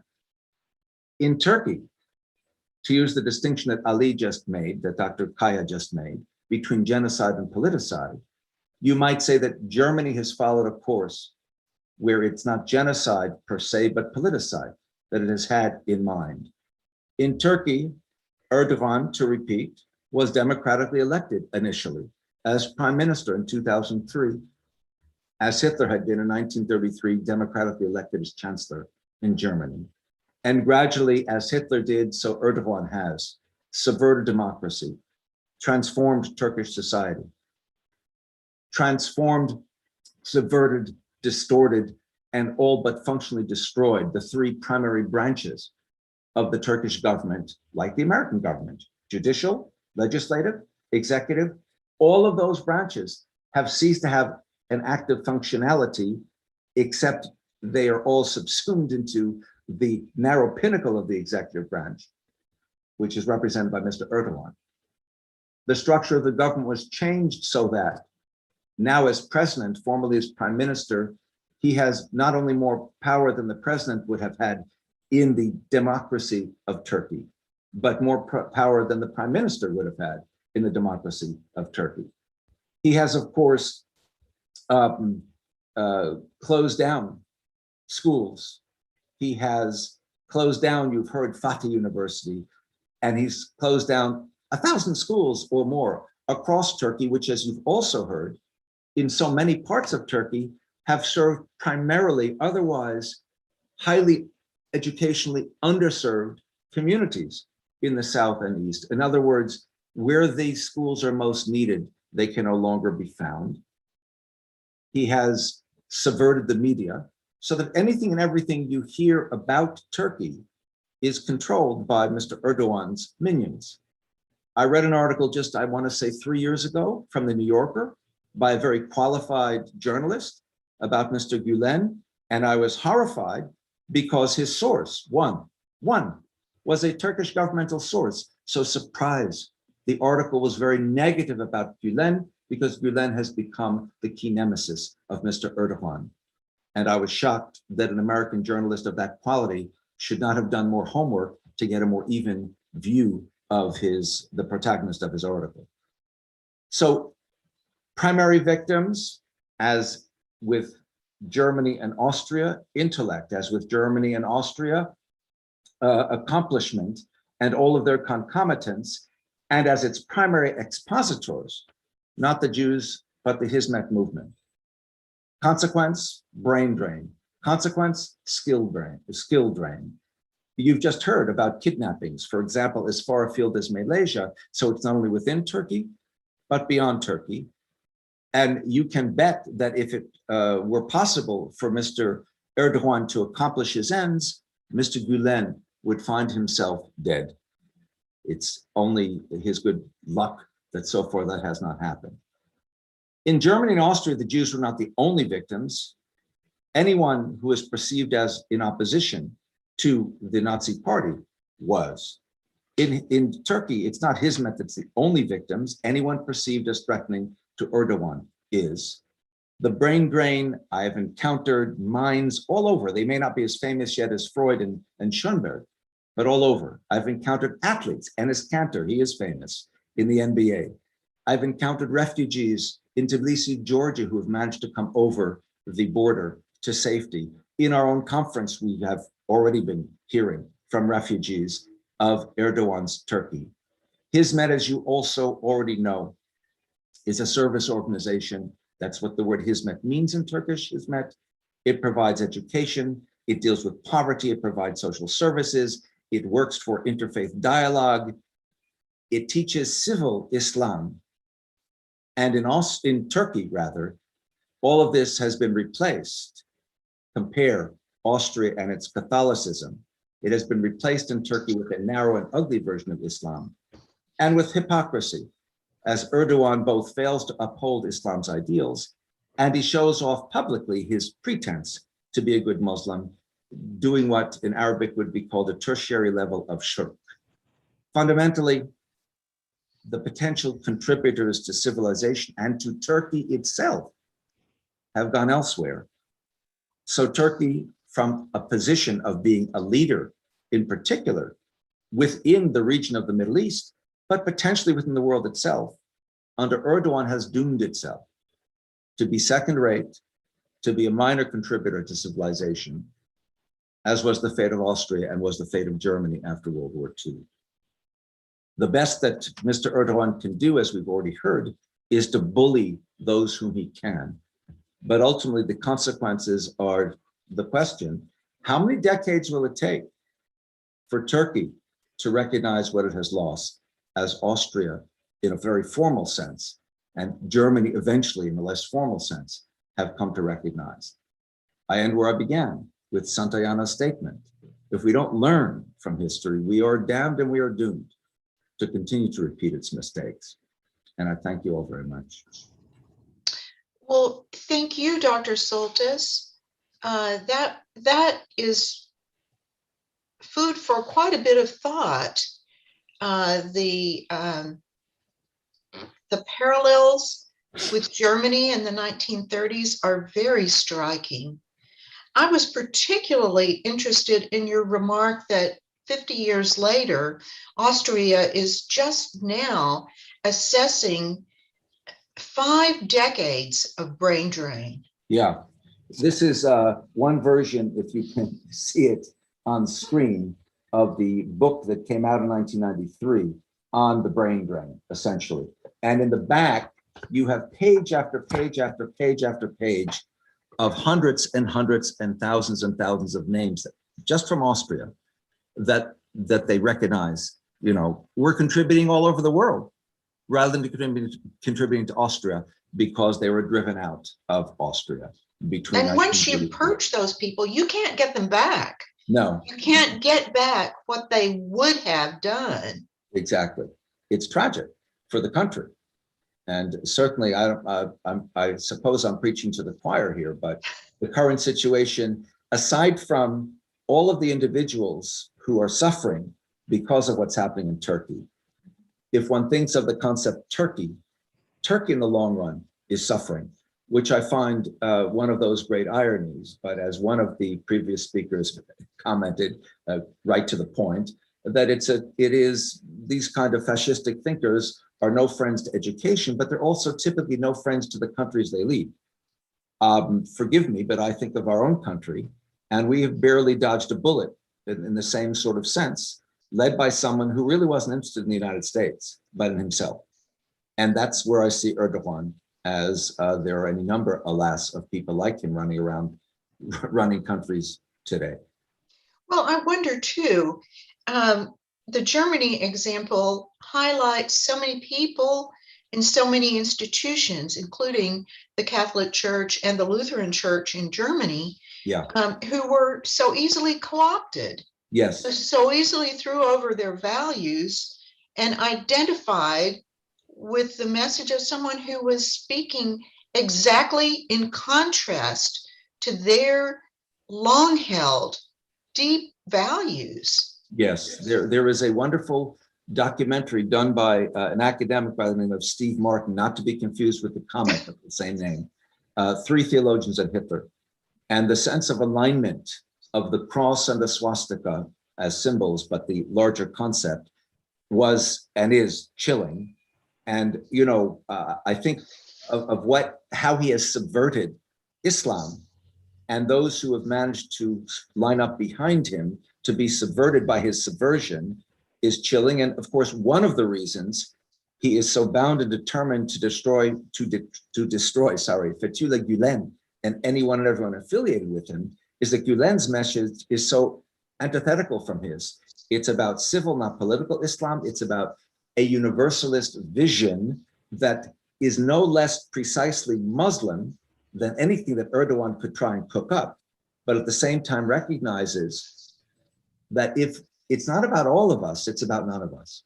As Gulen has written, you know, if you claim to love God as a Muslim, then you have to love all of humanity because God made all of us. And you can't only be concerned about Turks. You can't only be concerned about Muslims. You've got to be concerned about everyone. And that's why Hizmet is so emphatic with respect to interfaith dialogue, intercultural dialogue, and so on and so forth. And their programming it continues in spite of the strictures that Erdogan has managed to impose to be rather remarkable. Well, I wonder 50 years from now what Islamic scholars will say about this. I have no doubt that the vast majority of them will be absolutely condemnatory of Erdogan's regime. And I would think actually the vast majority even today probably are. Those who are surviving in Turkey may not be, but they're surviving in Turkey because they're not. Yes, yes. Well, I think the emphasis on attacking academics and attacking reasoning and books is absolutely congruent with what happened in Germany. Absolutely. I mean, there they were burning them. Here he's just making sure they're not available to be read and people aren't given the skills with which to read them. If you want to pull the wool over people's eyes, you can't have them equipped to reason very well. Absolutely. You know, shortly after the Gezi affair, there had been a mining disaster in eastern Turkey. And probably part of the reason is, as others have stated than I, that the strictures for making sure that workers are safe had been cut back. So Erdogan got a big TV show showing. He went out to this site, and there was someone an elderly man, who criticized him, who said, "You're not doing anything for us." And Erdogan slapped him across the face, publicly on television. "How dare you question?" And he spoke as if he were not the prime minister, but the Khalifa, right? As if I am the prophet himself. So his sacrilege is a brilliant combination with his absolute antipathy to education and obviously to opposition in any way, shape, or form. It is very chilling. Sure. Well, thank you so much for your perspective. Thank you I really appreciate hearing this. Thank you so much. Our next presenter has a very personal look at this issue. Dr. Serkan Golga, is he here? I'm here. Oh, good. I've been looking forward to hearing your personal viewpoint. Thank you. You were a scientist with NASA. Yes. And you just happened to be in Turkey for a personal visit, is that right? Yes. I went for vacation to Turkey. I was born in Turkey, but I've been in the United States since 2003. Well, please tell us your story. We're waiting to hear it. Okay, yeah. So let me share my screen with you, please, if I can do that.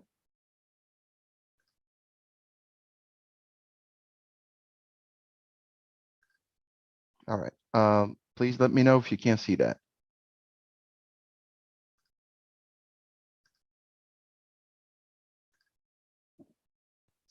Can you see it?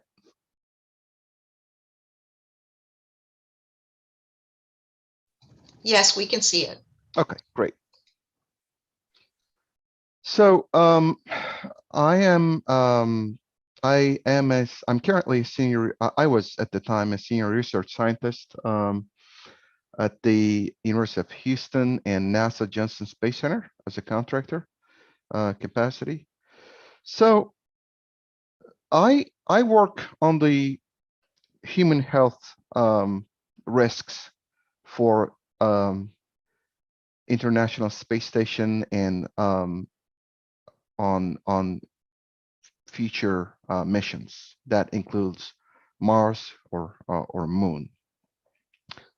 So in 2016, this is what I had intended to work on for my future. I went to Turkey for a vacation with my family, and for the next 3 years, between 2016 and 2019, this is what I was able to see the sky. Instead of Mars, I was seeing the sky through a little space inside Turkey. It was an isolation prison cell, and this is exactly what it looked like mine.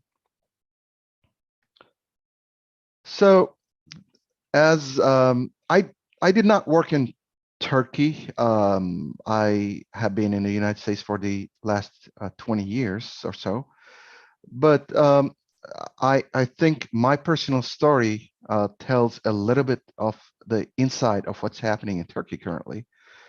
So why the most productive citizens, brains, scientists, and artists have been running away from Turkey? You know, are they all terrorists as claimed by the Turkish government? This is what I am about to tell my story about as an example of my story. So, but before doing it, I think I need to let me tell you a little bit about myself. So I graduated in 2002 from Fatih University in Istanbul. I received full Turkish government scholarship, and I was not able to find a job at the time against because of the bias against the university I graduated. And you know, I studied and I applied and I received a full scholarship from Uludere University. It's in Norfolk, Virginia, and continued my education in the US. And I graduated with a doctorate, PhD in physics from ODU. In 2013, I started to work as a senior research scientist through University of Houston at the Johnson Space Center, NASA. So as I said, I studied the radiation effects on the long-term health of human crew for the ISS and future beyond low Earth orbit missions, such as, you know, going to the moon or Mars. So every year I'd go to Turkey for a vacation with my family, and in 2016, the summer of 2016, I traveled with my wife and kids to Antakya. In Western-speaking countries, it's known as Antioch, a biblical city, to my hometown to visit my parents, as we did every year.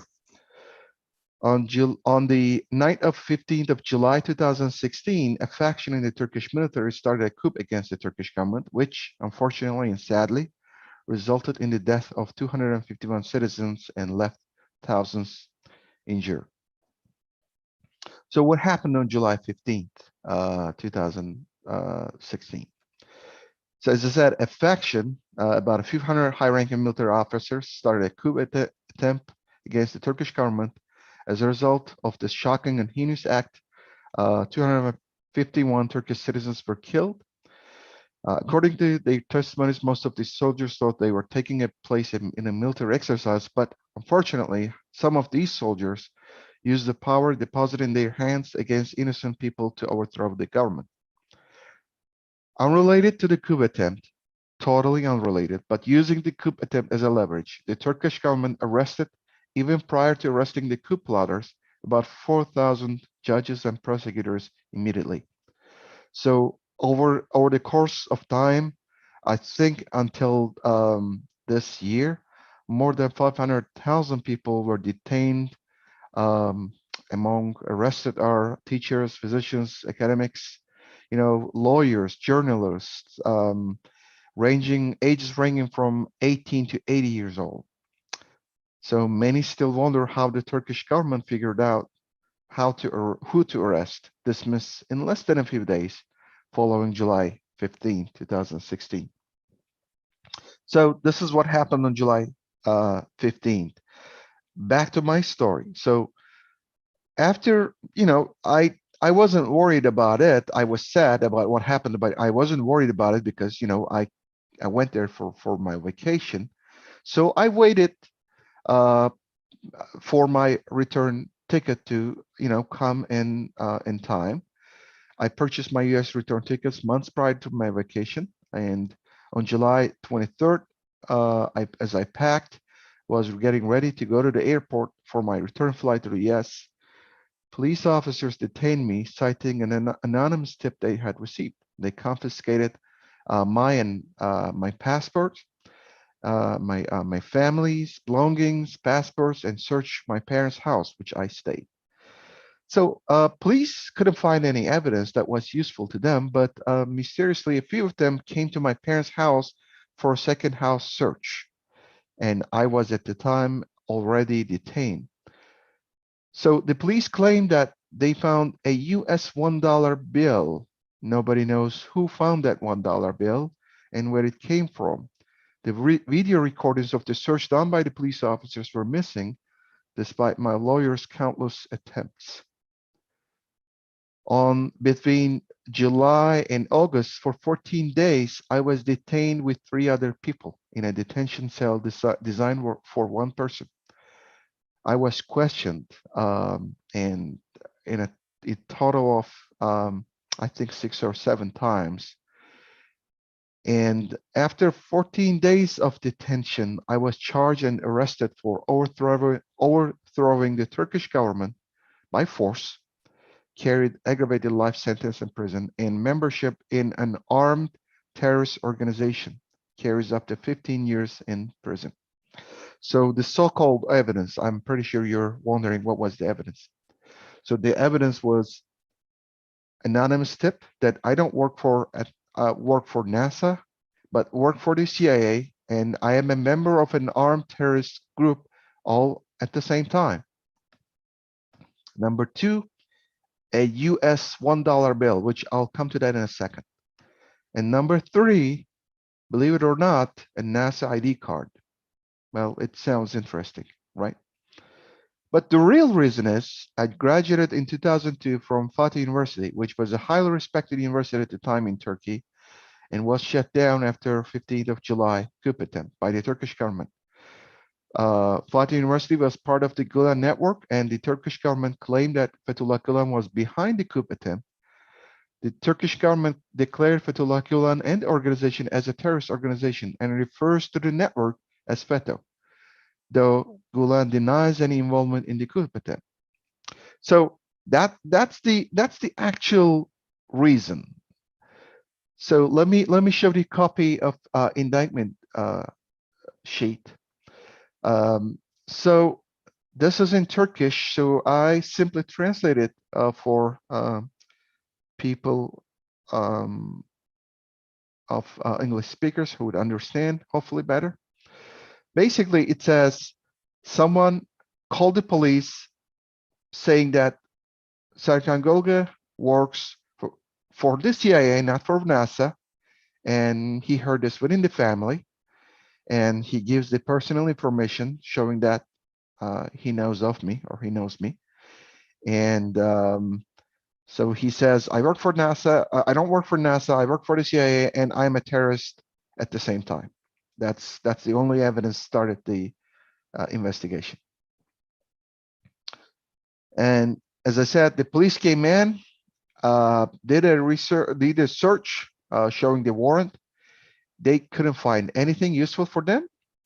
But later on, after they detained me, they came in second time to my parents' house, and they claimed they found a dollar bill. So, and let's read from the indictment. What is the significance of $1 bill?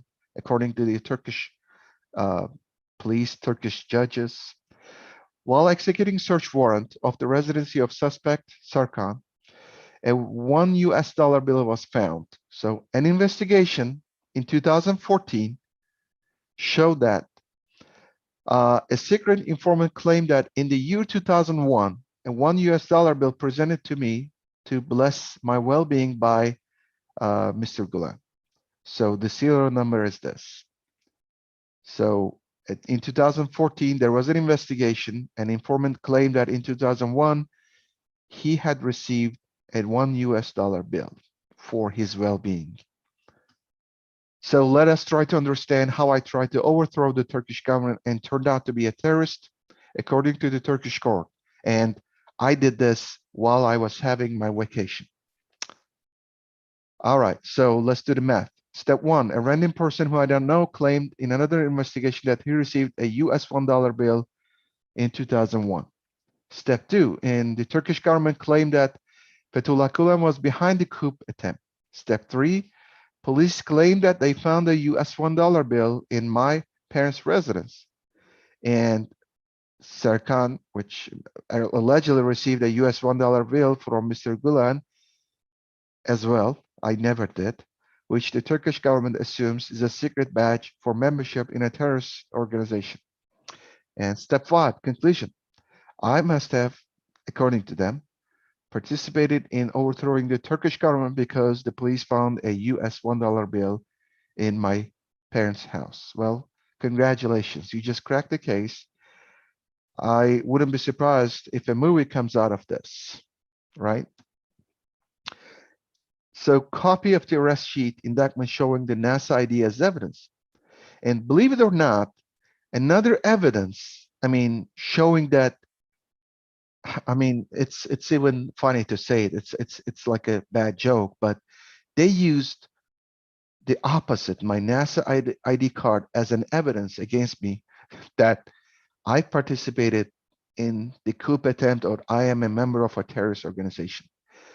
I don't know what to tell about this, but so presented here as seriously is another piece of evidence that Turkish prosecutors and courts used to allege that I participated in a coup attempt against the Turkish government and part of an armed terrorist organization.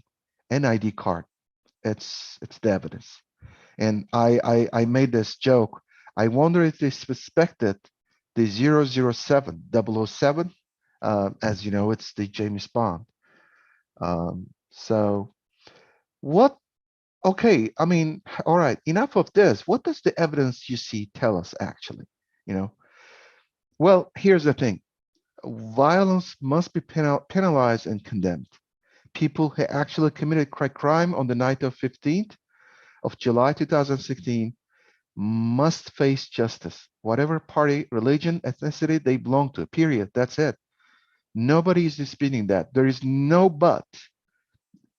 Whoever actually did the crime, they must be penalized. However, this is not what is happening in Turkey at the time, presently.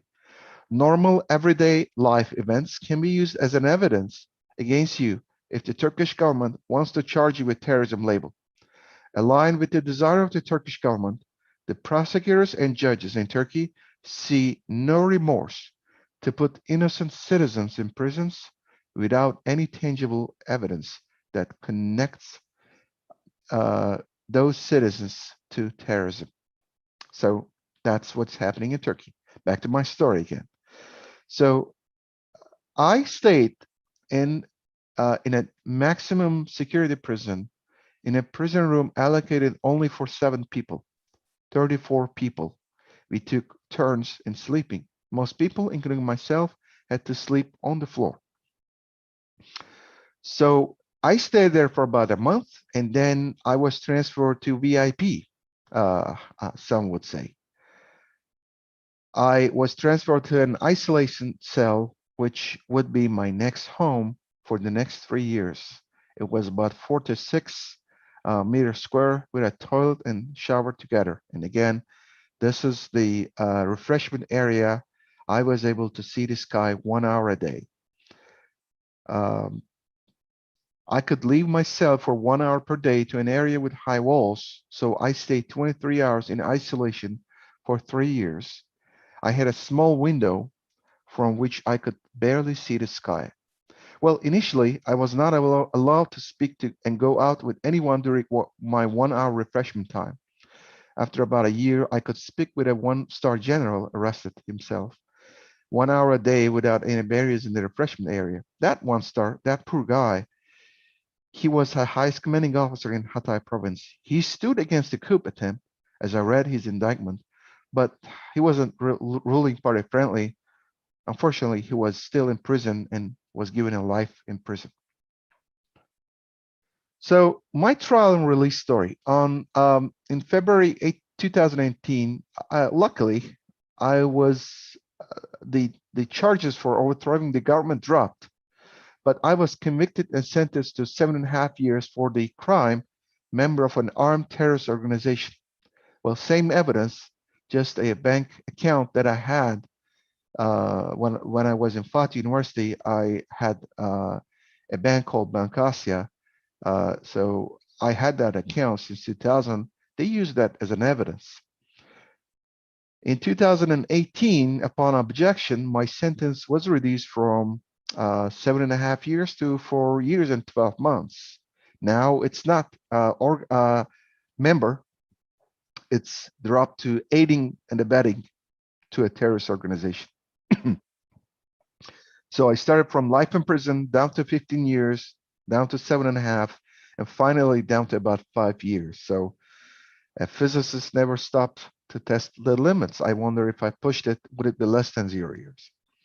So in 2019 of May 2019, I was released from prison for time served after a mysterious phone call between the presidents of US and Turkish governments. And President Trump announced that I should return to the US very soon at the time, but unfortunately, the Turkish government took this announcement as a sign of me escaping Turkey and put me on GPS tracker and prohibited me leaving a certain area close to my father's residence. In November 2019, my GPS tracker was removed and the city limit was lifted as well. I could leave the country, but I didn't. I just wanted to wait for my term to finish. In April 2020, I was free to leave after many negotiations between the US Department and Turkish government, but the coronavirus stopped all the flights. I had to wait until June 2020, and I was able to return back to the US and started back as a contractor scientist at NASA again. So I had significant support from the US Department, US State Department, and United States government, including Congress and Senate. And I am just presenting here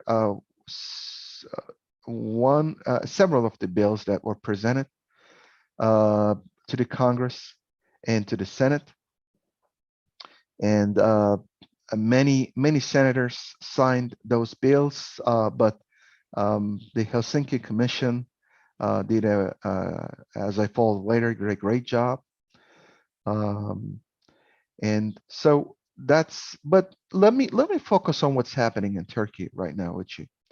So in this situation in Turkey with the United Nations reports, human rights violations, the numbers are just staggering. I'm just going to quote simple things, simple sentences here, just to give you an idea. According to the United Nations report, 160,000 people arrested only in the first 2 years. I think the numbers are staggering right now. 152,000 civil service dismissed, many totally arbitrarily, teachers, judges, and lawyers dismissed and prosecuted, journalists arrested, according to the human rights officer, commissioner at United Nations.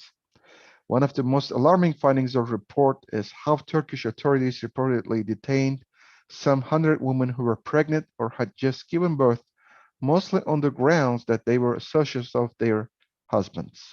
And that is, I believe, as I read from the reports and news, there are still over 800 pregnant, or not pregnant, women with kids still in prison. The United States State Department Human Rights Report, arbitrary arrest and detention. Although the law prohibits arbitrary arrest and detention, as you see in my case, questionable evidentiary standards and without the full due process guaranteed under law. Approximately 70,000 cases were pending trial. So international reports on human rights violations. One report is Amnesty International report in Turkey. Thousands of people, quote, thousands of people were held in lengthy and punitive pre-trial detention, often without any credible evidence of their having committed any crime under international law. There were credible reports of torture and enforced disappearances. And in 2021, a newly released report by Human Rights Watch, HRW, executive interference in the judiciary and in prosecutorial decisions are entrenched problems reflected in the authorities' systematic practice of detaining, prosecuting, and convicting on bogus and overbroad terrorism and other charges. That's one of those reports you can find in the reference link as well. And I think this is the last one that I'd like to talk about. European Commission report in 2020, the negative impact of the dismissal and forced removal of 30% of Turkish judges and prosecutors remained, both regarding independence and efficiency.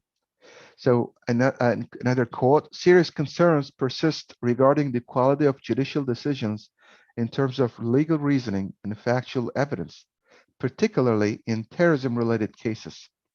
Indictments often reflect allegations that are not supported by credible evidence. The lack of established links between the evidence and the alleged crime are some of the many elements that raise serious concerns. As you can see in my one simple example, and some other speakers presented similar bogus and garbage, I call, evidence as well. So that's the end of my personal story. And I would like to thank many people, but I'll just say a few names here. Former president's former National Security Advisor, Robert O'Brien, and former U.S. Secretaries, Mr. Tillerson and Mr. Pompeo, and Turkish officers, especially including Kara Bobrovsky. She visited me every month, almost for 4 years. And I would like to thank to many senators, especially at the Helsinki Commission, and many organizations, including Committee of Concerned Scientists, Committee on Human Rights, and only one parliament member, Dr. Gergerlioglu in Turkey, who is about to go to prison, by the way, for his Twitter sharings. So that is the story in Turkey right now. And thank you for listening and for your sympathy and patience. Thank you for your time. Thank you. I'm sure that must have been a painful story for you to tell us. And we're glad to see that you maintain perspective and even a sense of humor of sorts with respect to this.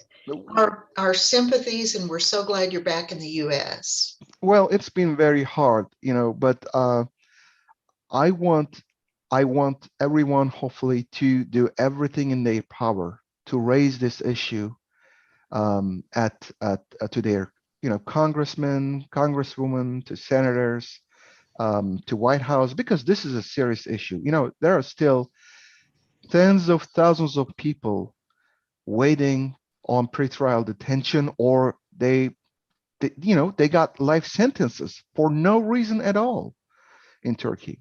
I So was stunned by some of the evidence that you I described.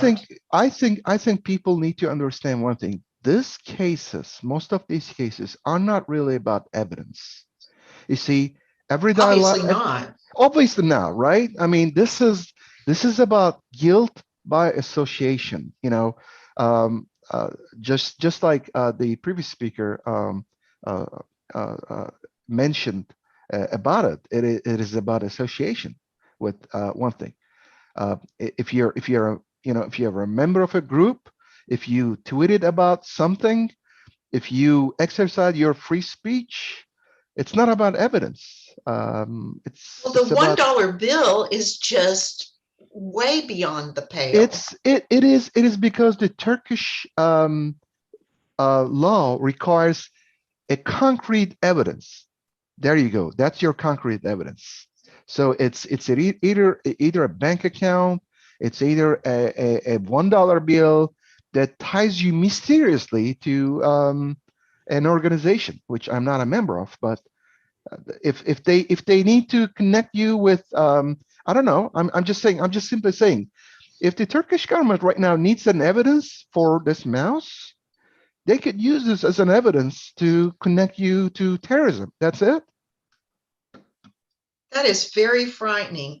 And as a lawyer, I'm disturbed about how much the rule of law has been eroded in Turkey. Both prosecutors and judges are supposed to be committed to the truth. That is correct. Yes. And Well, when you say they have no remorse about it's sentencing innocent it's people, yeah. that's just I I undermining the whole basis of a society. I If asked this to judges are not fair and don't proceed according to the law, there really are no rules. as you said, you're a lawyer, right? Yes. And so imagine that on 15th of July 2016, 30% of the judges and prosecutors are arrested without any evidence. You are the next judge or prosecutor. What would you do? Well, Do of you? course, it's how much are you willing to sacrifice? That's right. And That's right. that in itself, that pressure is just unacceptable. Yeah. I mean, I am certain that Turkish judges or prosecutors, they're smart, no question. I mean, but I'm asking to you, if you see that 4,000 judges arrested for no reason, and the government says you have to charge these people, what would you do? That's my question. But anyway, that's a very long story, and that's a long discussion. I'll leave it to political scientists, others. This is my personal story. And thank you for inviting me. It's my pleasure to be here. Thank you very Well, much. thank you so much. I think we're unable to fully absorb written reports and statistics until we can see how they affect real people. And I know it's painful to talk about.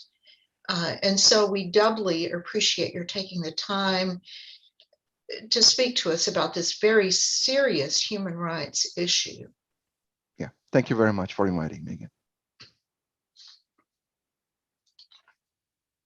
Well, our next speaker is Dr. Kim Shively. Is she with us? Yes, I'm here. Well, welcome, Dr. Shively. Dr. Shively is professor at Kutztown University of Pennsylvania, and she's going to be talking about the example of one Turkish university and the loss of academic freedom. Thank you so much. Thanks for having me. This has been just a very interesting set of discussions. And, we've been hearing stories about, individuals suffering under the current regime. And I'd like to turn to talking about what's happening with one institution, and that's Boğaziçi University, And, you know, there's a lot going on right now at Boğaziçi, and Dr. Alikaya already mentioned that.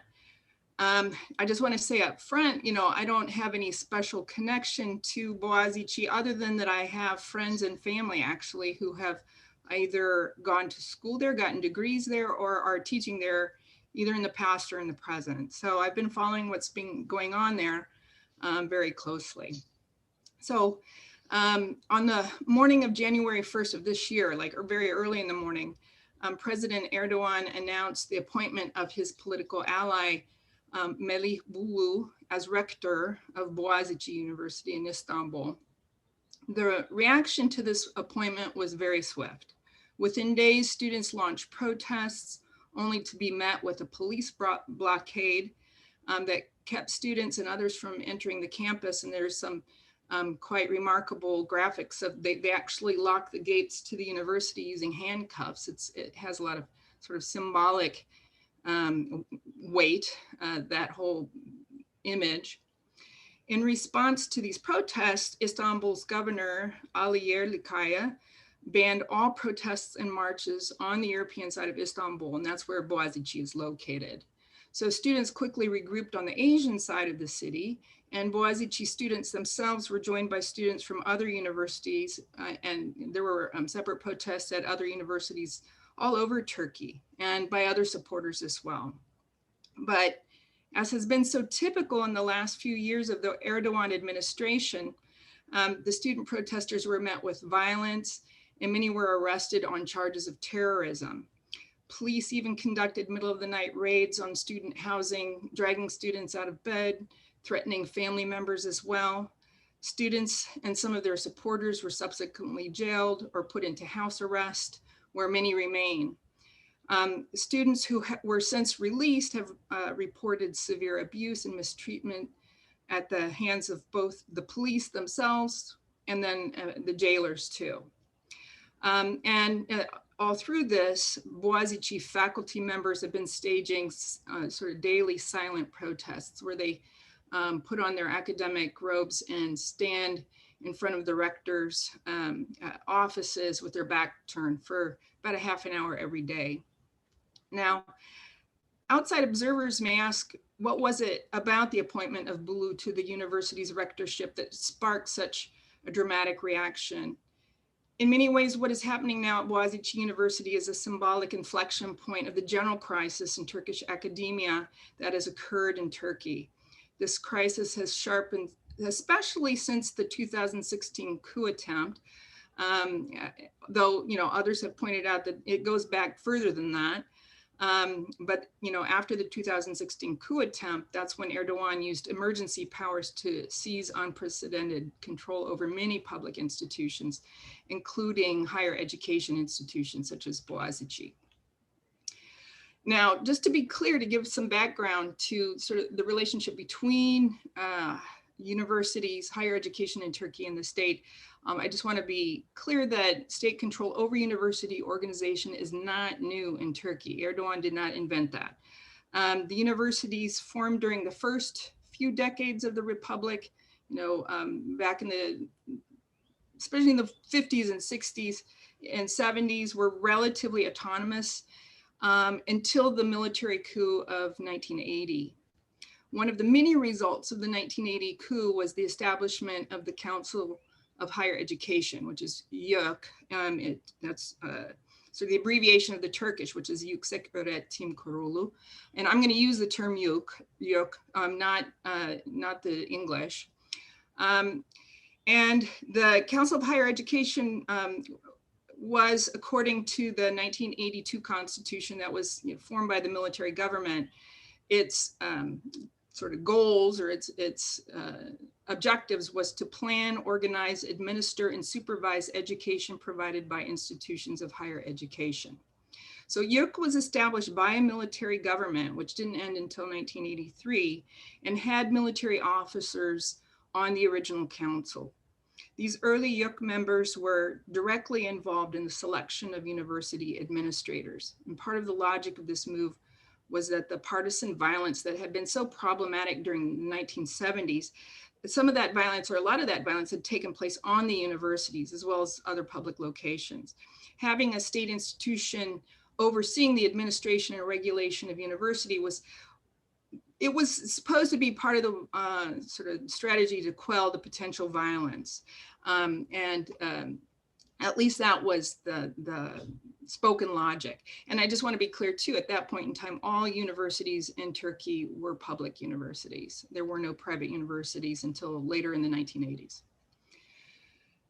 By the 1990s, YÖK's control over the appointment of university administrators had loosened somewhat. Before that, it was much tighter, but it started to loosen. Actually, Boğaziçi University was one of the first, was the first university that in 1992 insisted on electing its own candidates for rectorships from its own faculty members, and other universities quickly followed suit.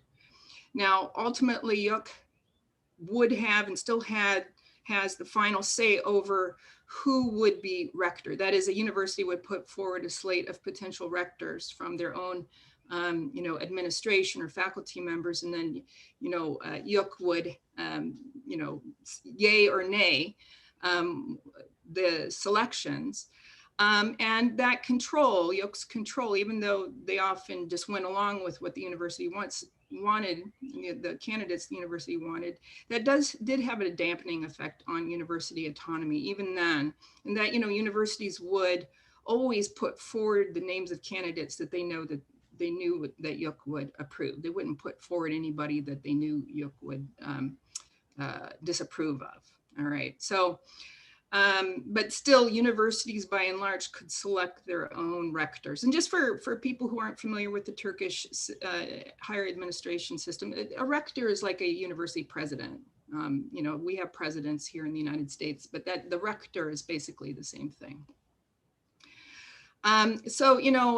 Even up through the 2000s, most rectors really needed to be Kemalist, pro-secularist, in orientation to get approval from YÖK. YÖK still had a fair amount of power over the universities. For instance, they implemented a headscarf ban for women attending universities, creating a great deal of conflict over women's access to higher education. And this conflict persisted into the 2000s.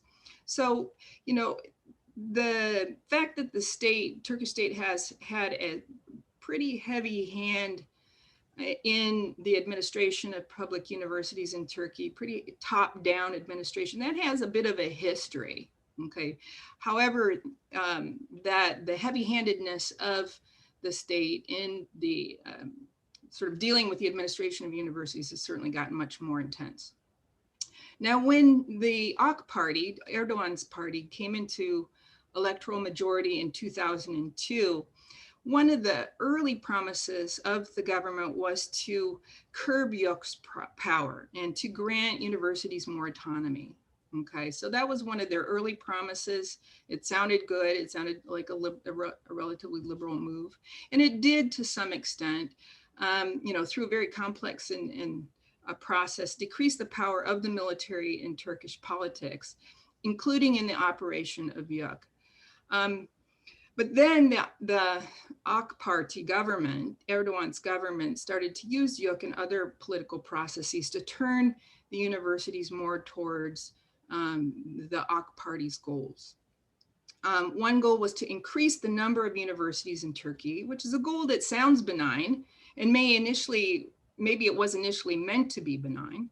One of the great problems in higher education in Turkey has always been that the supply of seats in universities has always been much too low compared to the demand. There's many more students, many more potential students, and there just have not been enough seats in universities to meet the demand. So the promise of new universities sounds like a great thing.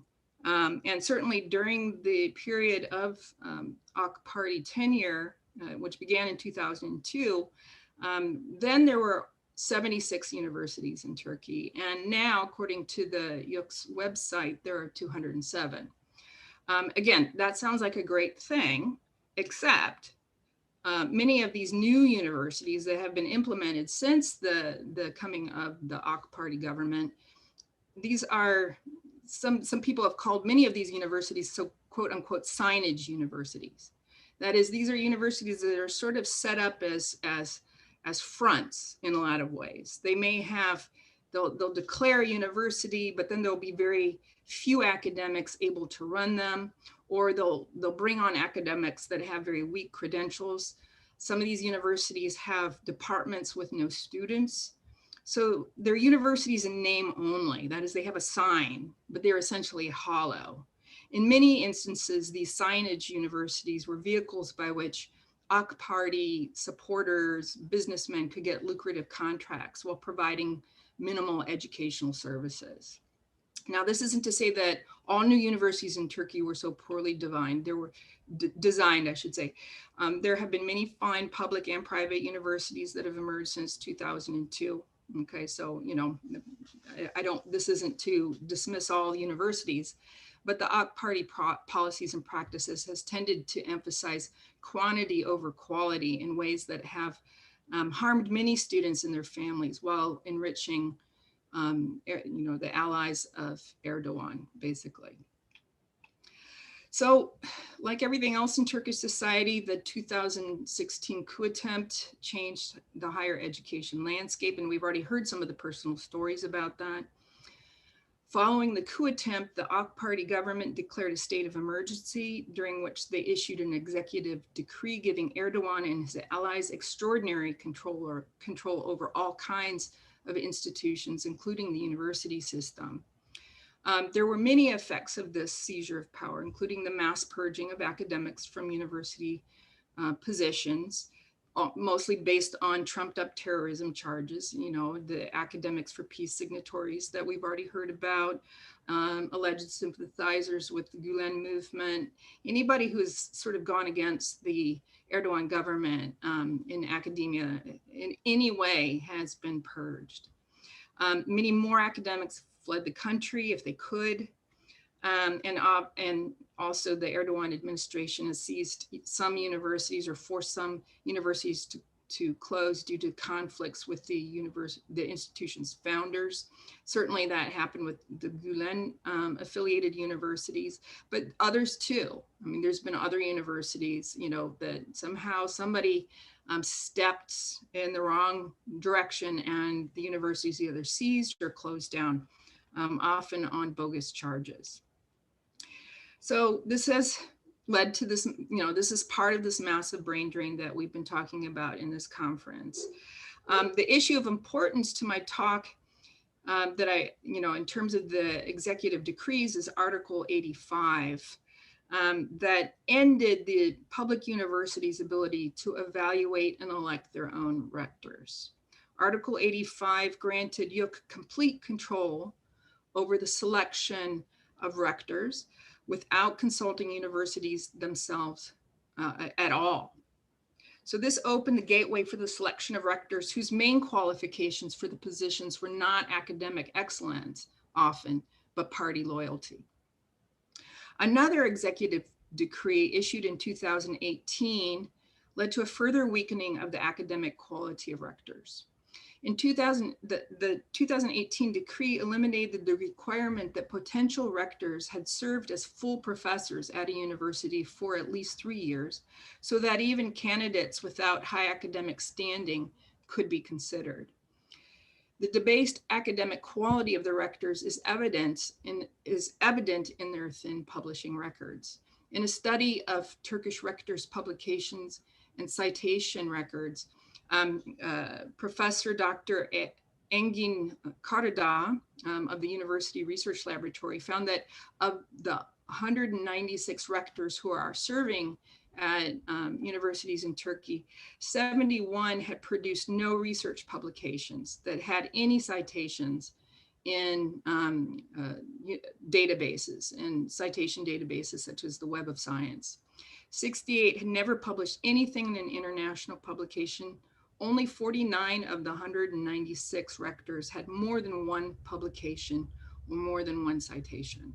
All right, so this is, you know, that's just one sign of the fact that we're not really talking, when we're talking about these rectors, these are not people of high academic standing necessarily.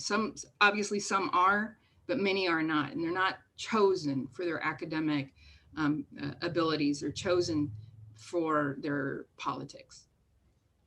The result of this weakening of the rectorships, along with the academic purges and the massive brain drain, has been the hollowing out of higher education in Turkey and a transfer of higher ed institutions to so-called qayyum rectors. Now, qayyum, it's an Arabic word.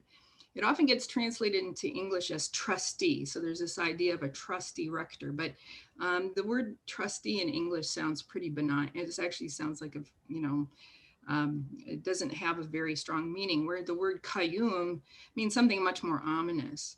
So qayyum was, that term qayyum was originally applied to the recent practice of Erdogan's government to remove popularly elected mayors of various towns, but especially of the Kurdish towns in the southeast of Turkey. So removing the elected mayors and replacing them in anti-democratic fashion with pro-AK party appointees.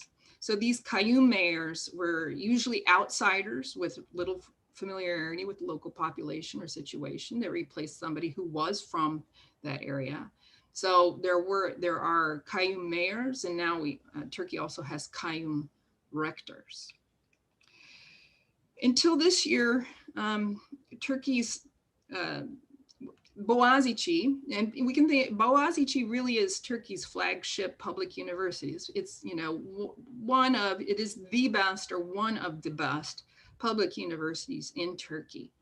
And until this year, it had escaped the fate of having a hand-picked rector, or at least one that was unqualified, and remained relatively autonomous from government control. And just a word about Boğaziçi, it's been one of the oldest and most prestigious universities in Turkey's history. It was originally established as Roberts College in 1863, established by Americans, I believe, as a Christian missionary school, and it was, I think, originally attended mostly by Ottoman Christian citizens. But when the Republic was declared in 1923, the college adopted a secular education curriculum following the law, the law of the new state. And in 1971, the state took control of the college, and that's when it turned it into Boğaziçi University. And it has always been considered really one of the top ranking universities in Turkey, attracting students who attain the very highest scores on the university entrance exams. So when in a midnight decree in January 2021, Erdogan appointed his political ally Melih Bulu as the rector of Boğaziçi, it was really a threat not just to Boğaziçi itself, but to the whole network of academically rigorous Turkish university. So Bulu replaced Mehmet Özkan, who as rector. Özkan too, I have to say, Özkan too was selected by Erdogan over a popularly elected candidate. But at least Özkan was a widely published engineer who had lengthy administrative experience at Boğaziçi. Okay, so, you know, it's still to some degree, Özkan, the previous rector, also was a bit of a qayyum rector, but not to the degree of Bulu, this new rector that was appointed in January. Bulu had no administrative background at the university itself. He had attended grad school there, but he didn't have any administrative experience there. He had served as rector at two other universities that were private universities of much lower academic standing. Bulu himself has weak academic credentials. He appears to have plagiarized sections of both his master's and his PhD thesis. But more than his personal flaws, it's really his position as qayyum rector. He's the first outsider to be put into the rector's position at Boğaziçi since the original 1982 selection, and the 1982 constitution was put in place. And he seems to be more beholding to the political power of the AK party government than to the academic excellence of Boğaziçi itself. Bulu sees his role more as a, sort of a CEO and business manager than an academic. And he quickly declared, when he was made rector, he quickly declared the establishment of 2 new departments at Boğaziçi, a law department and a communications department. There's no faculty in these departments. There's no students in these departments. So in effect, he has sort of created signage departments within the university itself. So the appointment of Bulu is certainly alarming when we think of the quality of higher education in Turkey, but the violent reaction of Bulu and the state powers to the protesters is really, as we have seen, part of a much longer path towards authoritarianism in Turkey. Since the Gezi Park protests in 2013, and even before, the Erdogan government has treated anyone, and especially young people, who oppose the regime and its policies with increasingly repressive and even violent actions. In the case of the Boğaziçi protests, I actually attended some webinars where some of the students who had participated and then were subsequently arrested and jailed. They talked about their experiences. And it seems that, the police have targeted especially women's groups and LGBTQ activists, often on trumped up charges. The pro-Erdogan discourse about the women's and LGBTQ groups is often that they offend the nation's agenda to create sort of a pious and national youth. It's part of that narrowing of who gets to count as being genuinely Turkish and who doesn't. Many of Erdogan's allies in the press, for instance, have accused the protesters and Boğaziçi itself as being elitist. Yet, Boğaziçi University is a public university, and the students who are placed there get their places based on a national exam that all university aspirants have to take. You can't go to the university in Turkey, or at least not the public universities in Turkey, without taking these exams. If there is elitism at Boğaziçi, and there may be, it's an elitism that exists in the system as a whole. That is, some students may have more access to better schools and more tutoring and more test prep and all that sort of stuff than others. But that's part of the system. Boğaziçi is not responsible for that aspect of Turkish higher education. And obviously, if you are worried about elitism in Turkish at Boğaziçi University, the problem can't be solved by degrading the quality of education at Boğaziçi. Those who are concerned about elitism in Turkish universities should not be trying to push the good schools down, but should be investing their energy in improving all the universities in the Turkish higher education system. And the first step, perhaps, towards that improvement would be to eliminate these signage universities, or at least turn them into real institutions of higher learning. Finally, just one last thing I wanted to say, Erdogan's labeling the Boğaziçi student protesters as terrorists is just another example where Erdogan and his allies have used accusations of terrorism as a catch-all label to suppress the voices of academics or anybody who opposes the policies of Erdogan and his government. It is a word that really allows Erdogan to call in all the instruments and institutions of repression to control the voices and bodies of an ever-growing number of Turkish citizens. To Erdogan, apparently, there are terrorists around every corner, and Erdogan himself seems to be very easily terrorized. And that's all I have to say. Thank you very much, Dr. Shively. I had not heard that Arabic term qayyum rectors before. And so that's a new concept for me.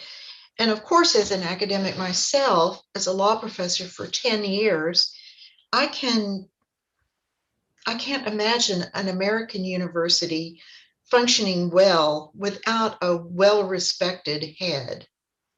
Yeah, I think that, like I said, there has been maybe more than we're used to in the United States and Turkey. They do have a longer tradition where the state has some degree of say over who runs the public universities in particular. probably more so than we're used to in the United States. But I think especially for Boğaziçi, they fought pretty hard to have a degree of independence in their administration. And maybe it wasn't complete administration or complete independence or perfect independence, but they fought pretty hard to have a really strong say over who runs their universities. And now they're watching it all being taken back again, and really, I think, the protests that are going on now, and they're still going on, over the election of Bulu, some of it is about Bulu himself, but some of it is also a reaction to the election of the former rector, who also was sort of forced upon the university. And it's just a signal that the universities are just under threat from every direction, going after individuals, whether it's faculty, students, but also then taking over control over the universities. And and the great fear is that then these universities with these magnificent histories, they're going to lose everything. They're going to lose their prestige. They're going to lose their, there's going to be more brain drain. And that's quite frightening. Well, it is, because that is the nation's future. Educating young people is the nation's future.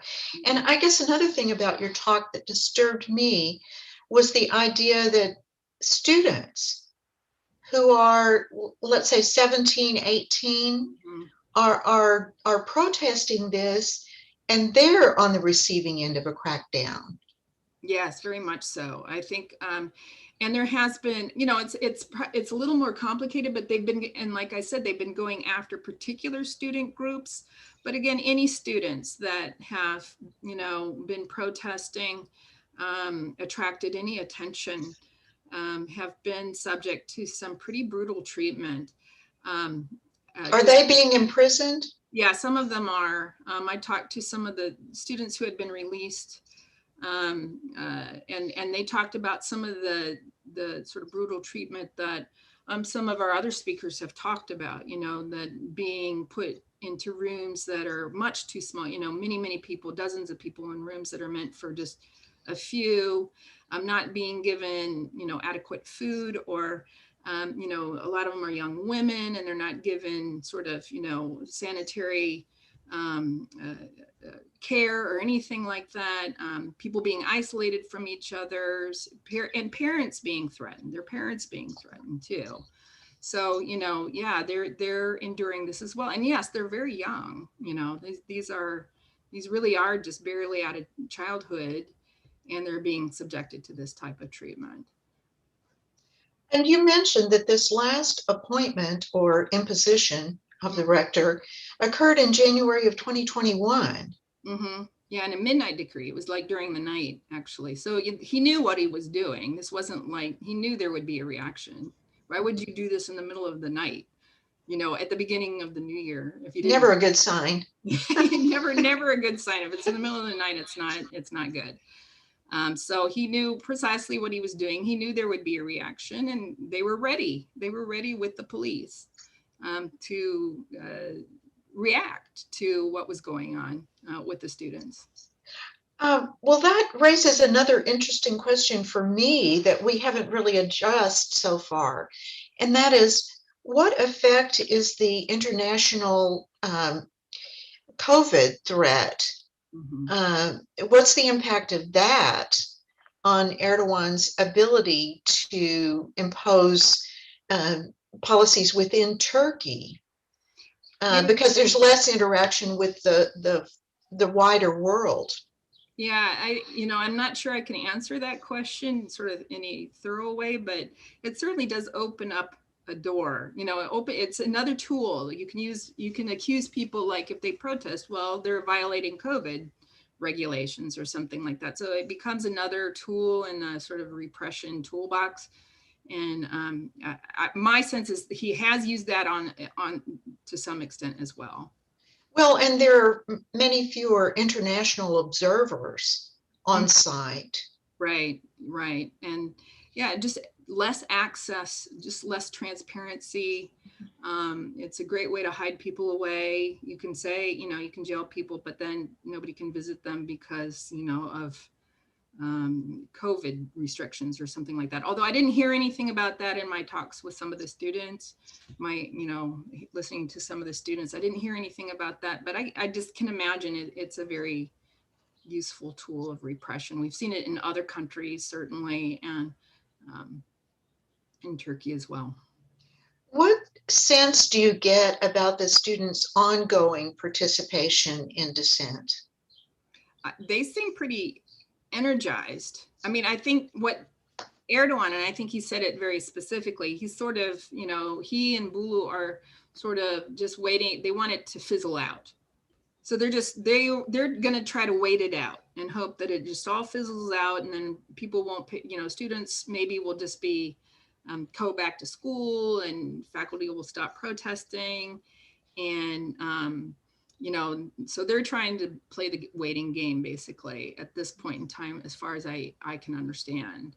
I don't know, you know, it is hard to maintain that level of protest. It really is, especially if you feel like you're not getting anywhere, or you're paying too large of a price. I could see that it would be hard for people to maintain that. Well, and as we were talking about the judges, Mhm.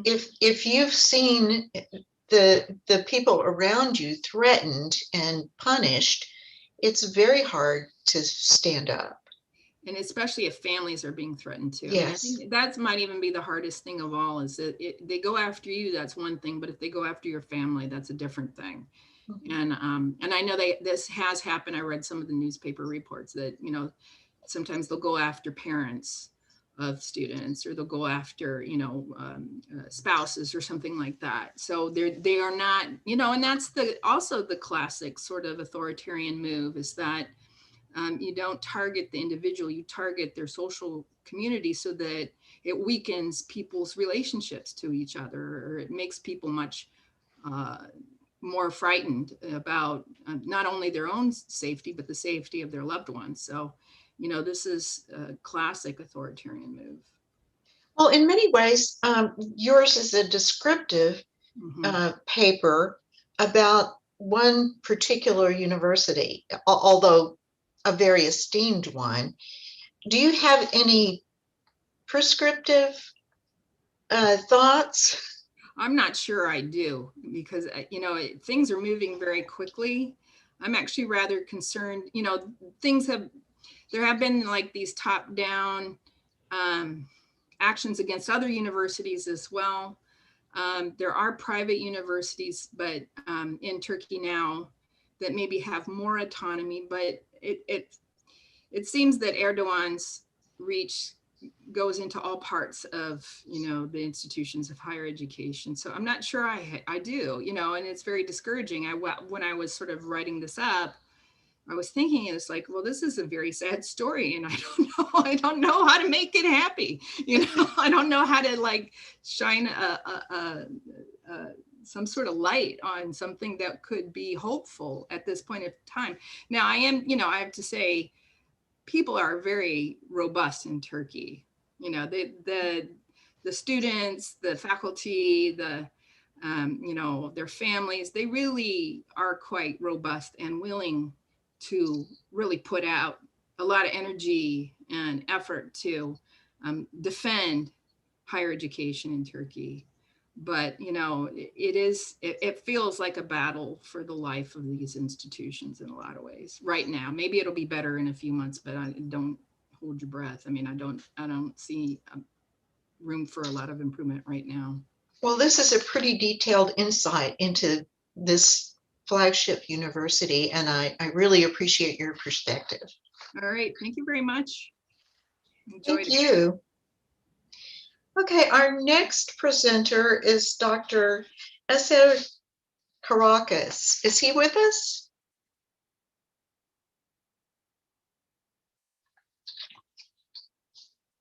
Dr. Caracas? Yes, yes. Oh, good. Thank you very much.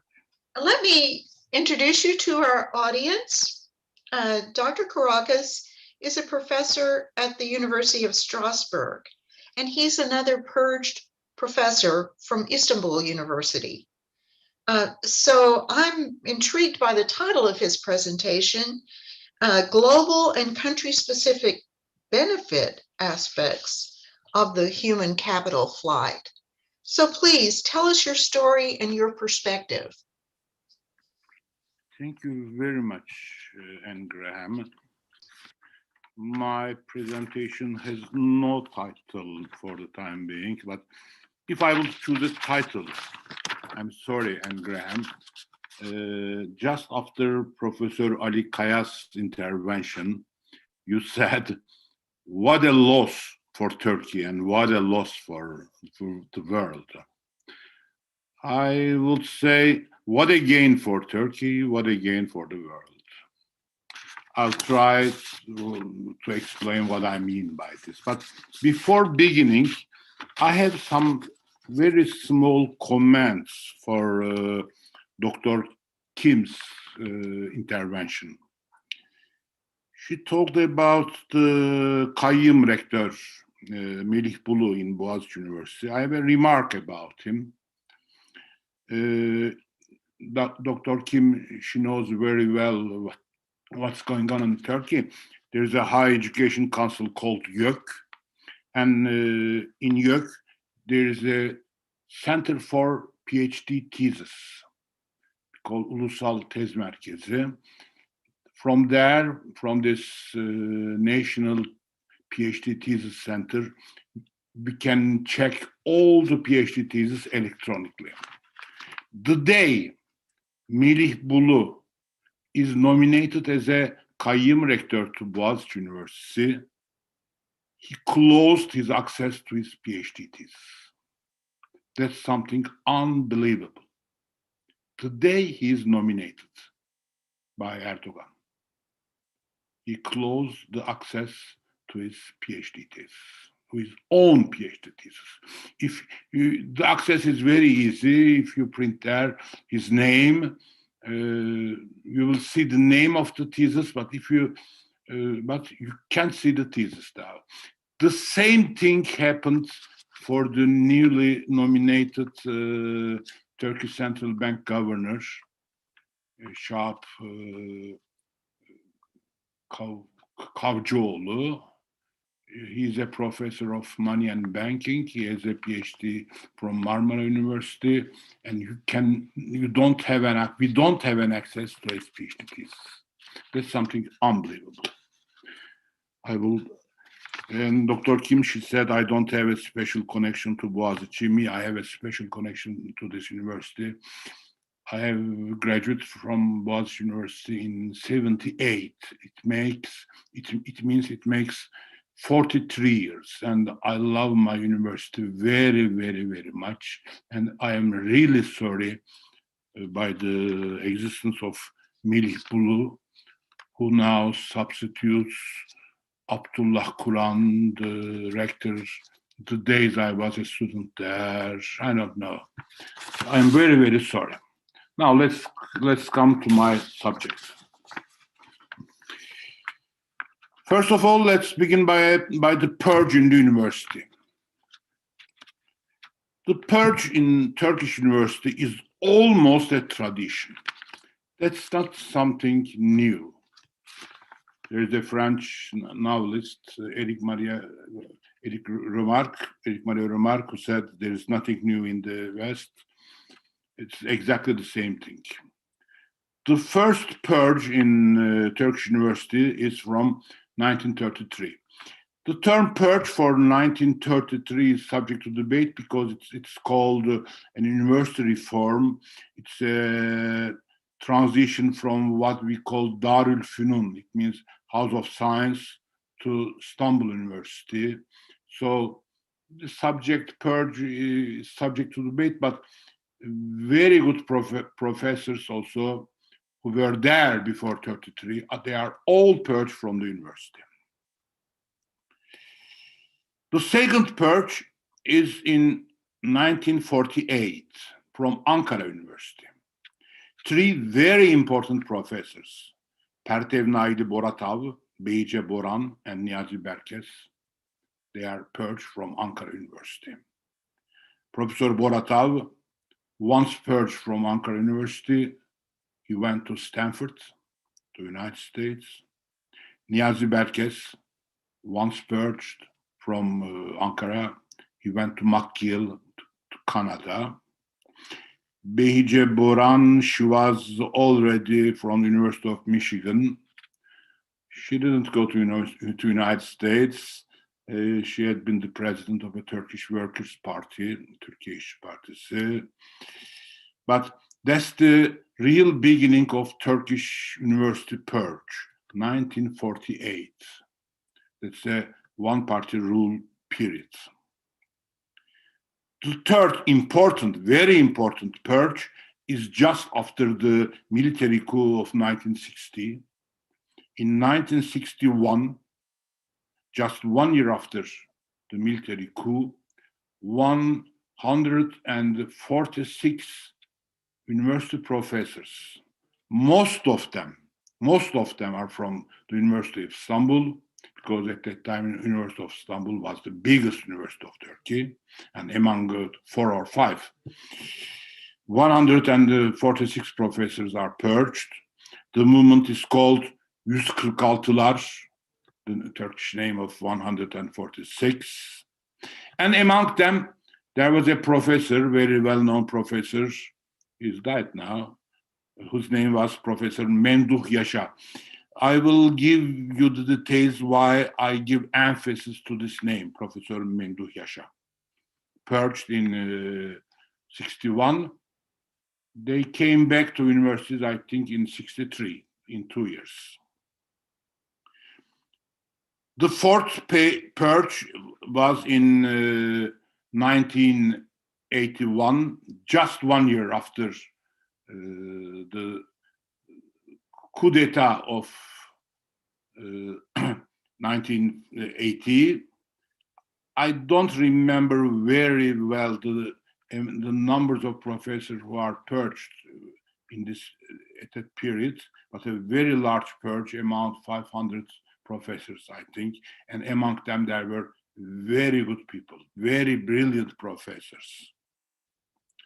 The fifth purge is in 2016 that we discussed today, and I think 6,000 people from universities are fired, including me, from the University of Istanbul.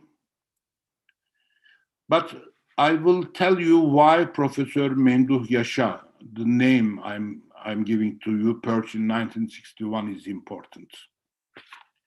Now, if you see, I have a very important book here, written by a German professor whose name is Fritz Neumark.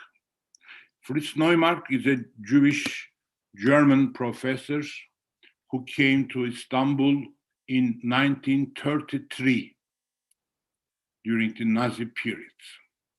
He came to Istanbul University. He stayed there till 1950, 17 years. Just a remark, the day he came to Istanbul, he began the courses in German, obviously, because he was null in Turkish. There were some assistants who were translating the courses from German to Turkish to the students. But the day he began the courses in Istanbul University, he said, next year I will teach in Turkish, and he did it. In 1 year, he began to teach in Turkish, and a course on public finance and taxation.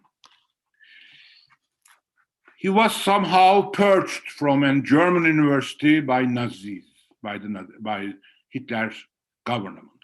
So Fritz Neumark, this very important professor of taxation, he is the founder of my department in the University of Istanbul. He was purged from Germany by Hitler. He came there, And Professor Memduh Yasha, who was purged in 61, he did his PhD thesis with Fritz Neumark. And he's also purged in 61. And he came back. Me, I did my PhD thesis with Professor Memduh Yasha. And me, I'm purged in 2016. So Professor Fritz Neumark, I met him personally. Professor Memduh Yasha, my PhD professor, and me, we are 3 generations purged professors from our universities. The first one from a German university, they escaped from Germany to Istanbul. And the book written by Fritz Neumark is called Those Who Took Refuge in Boğaziçi. Boğaziçi is not the name of the university. Boğaziçi means Bosphorus. It is not a joke. It is something very sad. In 1933, Fritz Neumark was not the only German professor who escaped from Germany to Turkey.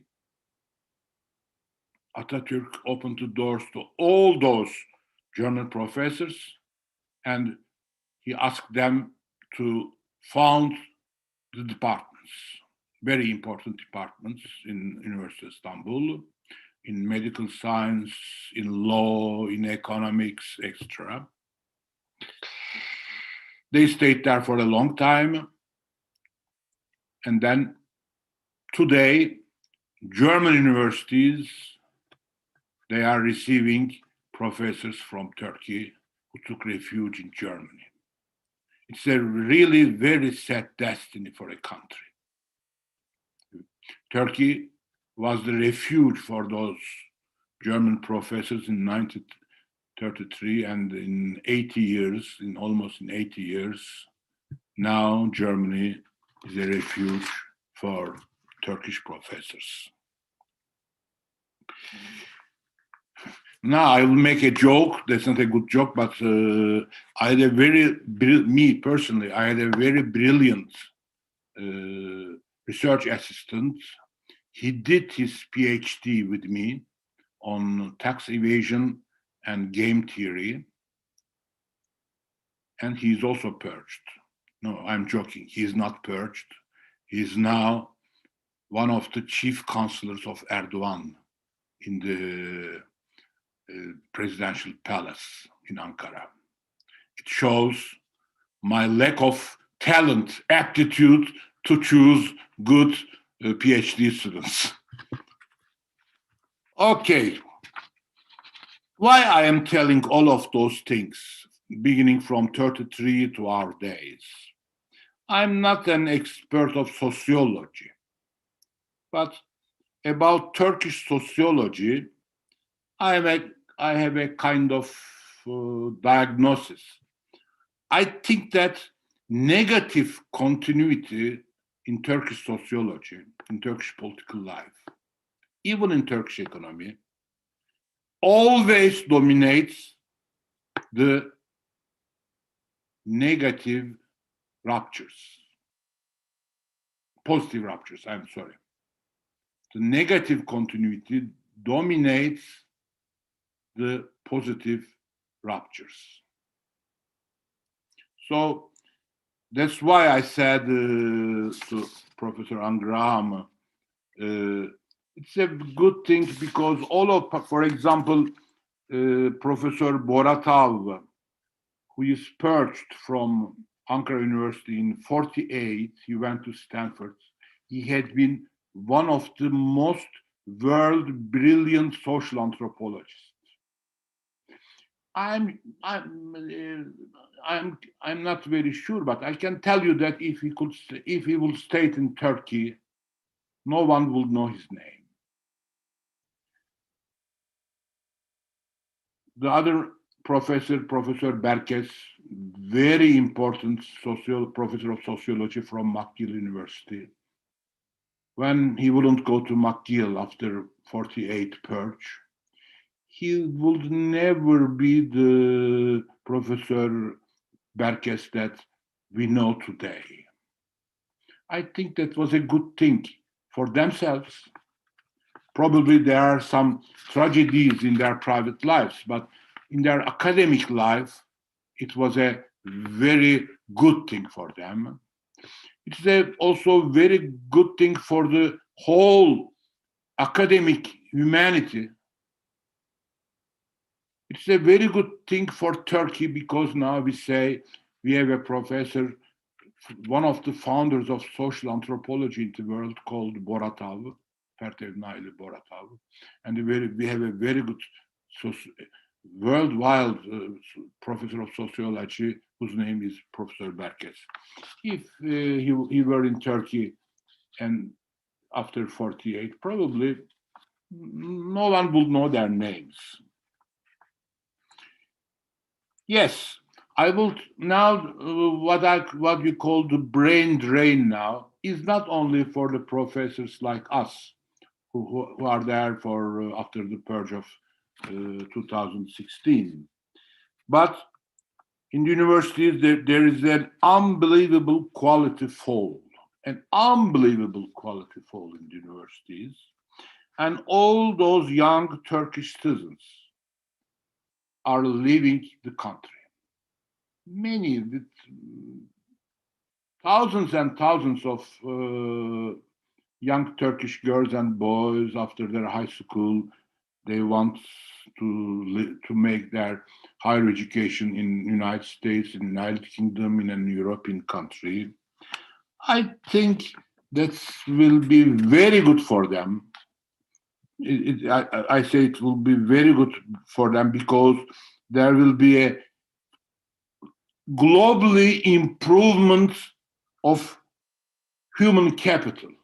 Instead of being educated in a today's Turkish university, they will be educated in an United Kingdom's university or in an American university. It will be good for them. It will be also very good for America, for United Kingdom, for Europe. It will be very good for the whole humanity, for the whole science world. That's why I say,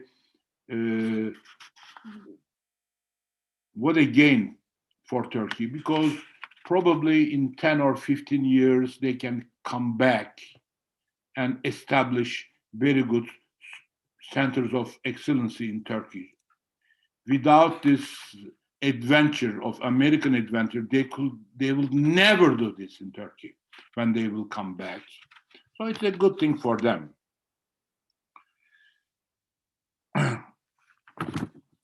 I will mention the main educational.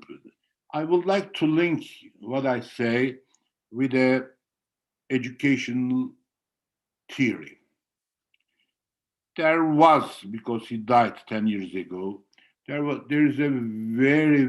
a very famous economist, American economist, whose name is Kenneth Arrow. He got the Nobel Prize. He had a PhD on physics, a very brilliant PhD thesis in physics, and then he turned to economics and he got a Nobel Prize.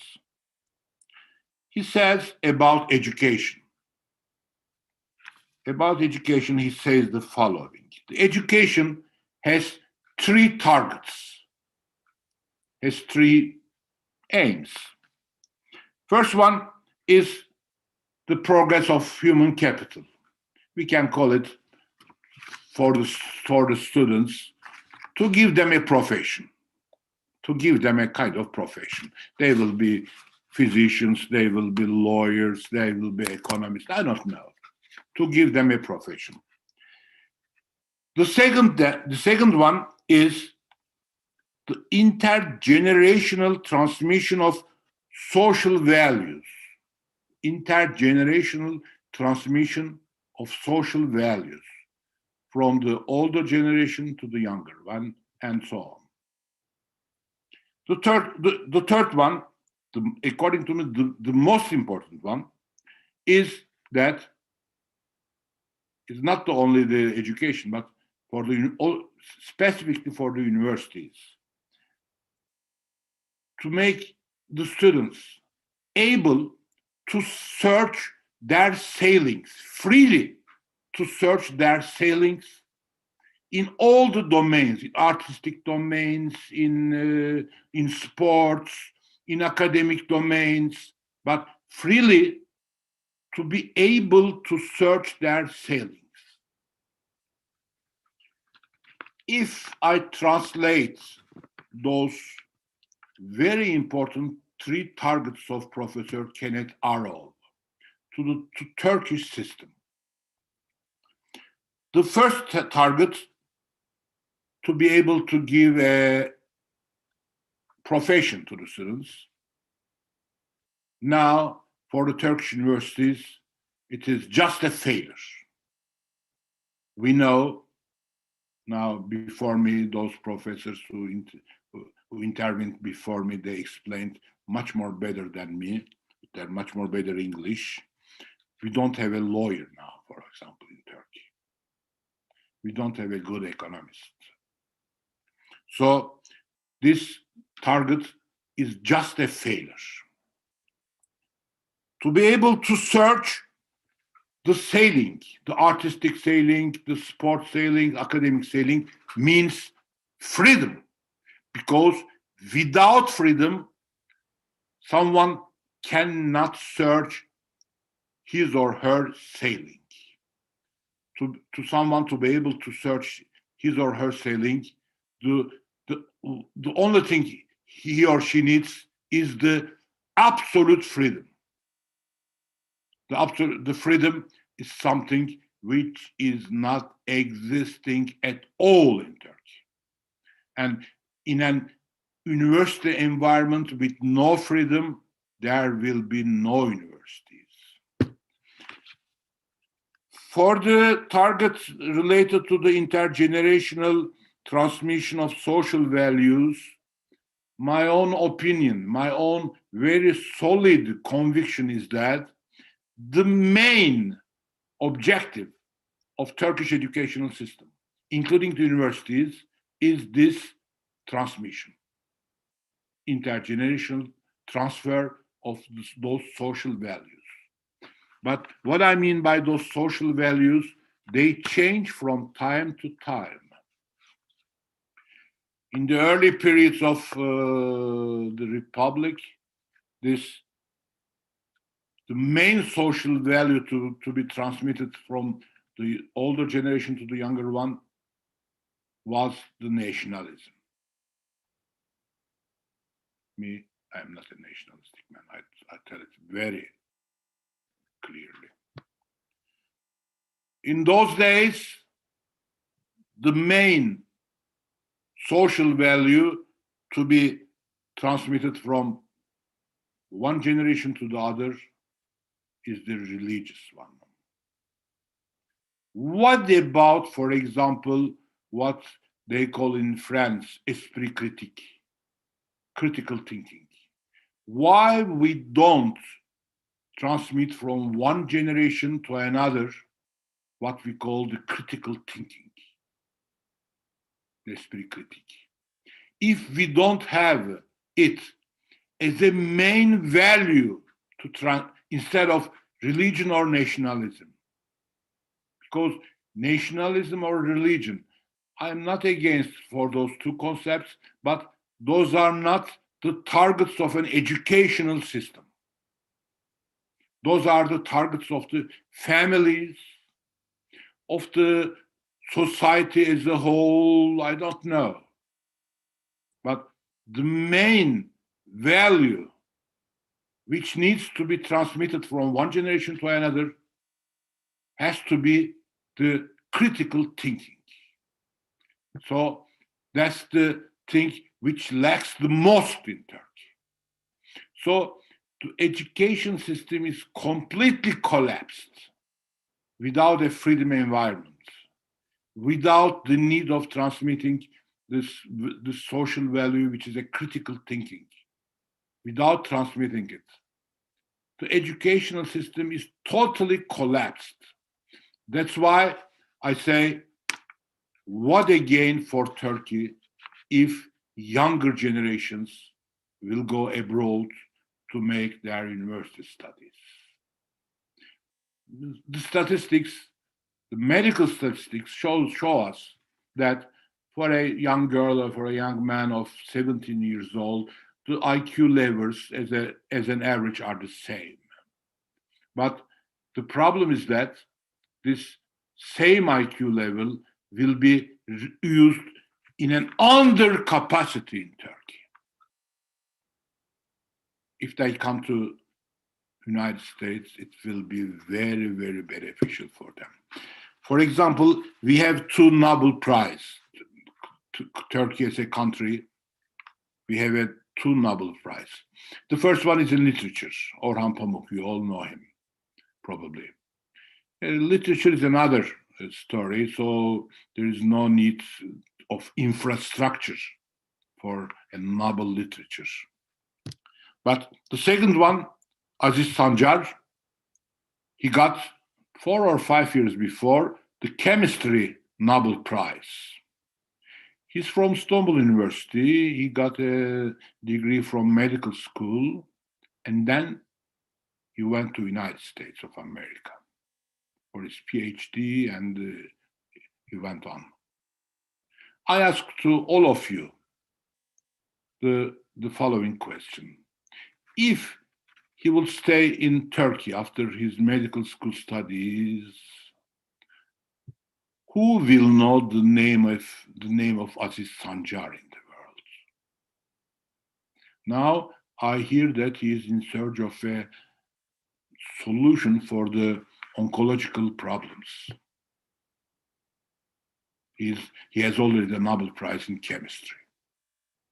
So, especially in those dark days, we call it dark days, I suggest very frankly to younger generations, if they have some monetary capacities, to go to Western countries.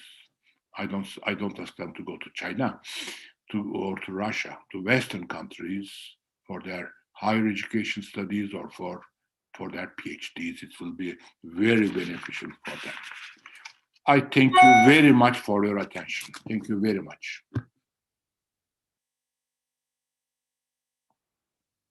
Thank you. I want to ask you a couple of questions. I thank you for your description of the history of academic purges in Turkey. I think that was information that I didn't have before. I really had not been able to place this in a historical context in that way. And I'm glad that you provided us with some excellent examples of people who survived a purge by going elsewhere and building their international reputation and international knowledge because they did go somewhere else due to a purge. And I think that's commendable. And I commend your recommendation that serious students who can do it leave Turkey for their education.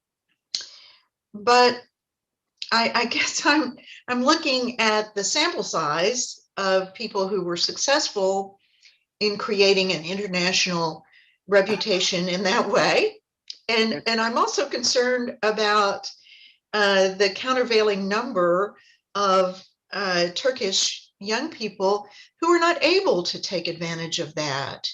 Right. And I guess I'm optimistic that many of those people who were purged will return.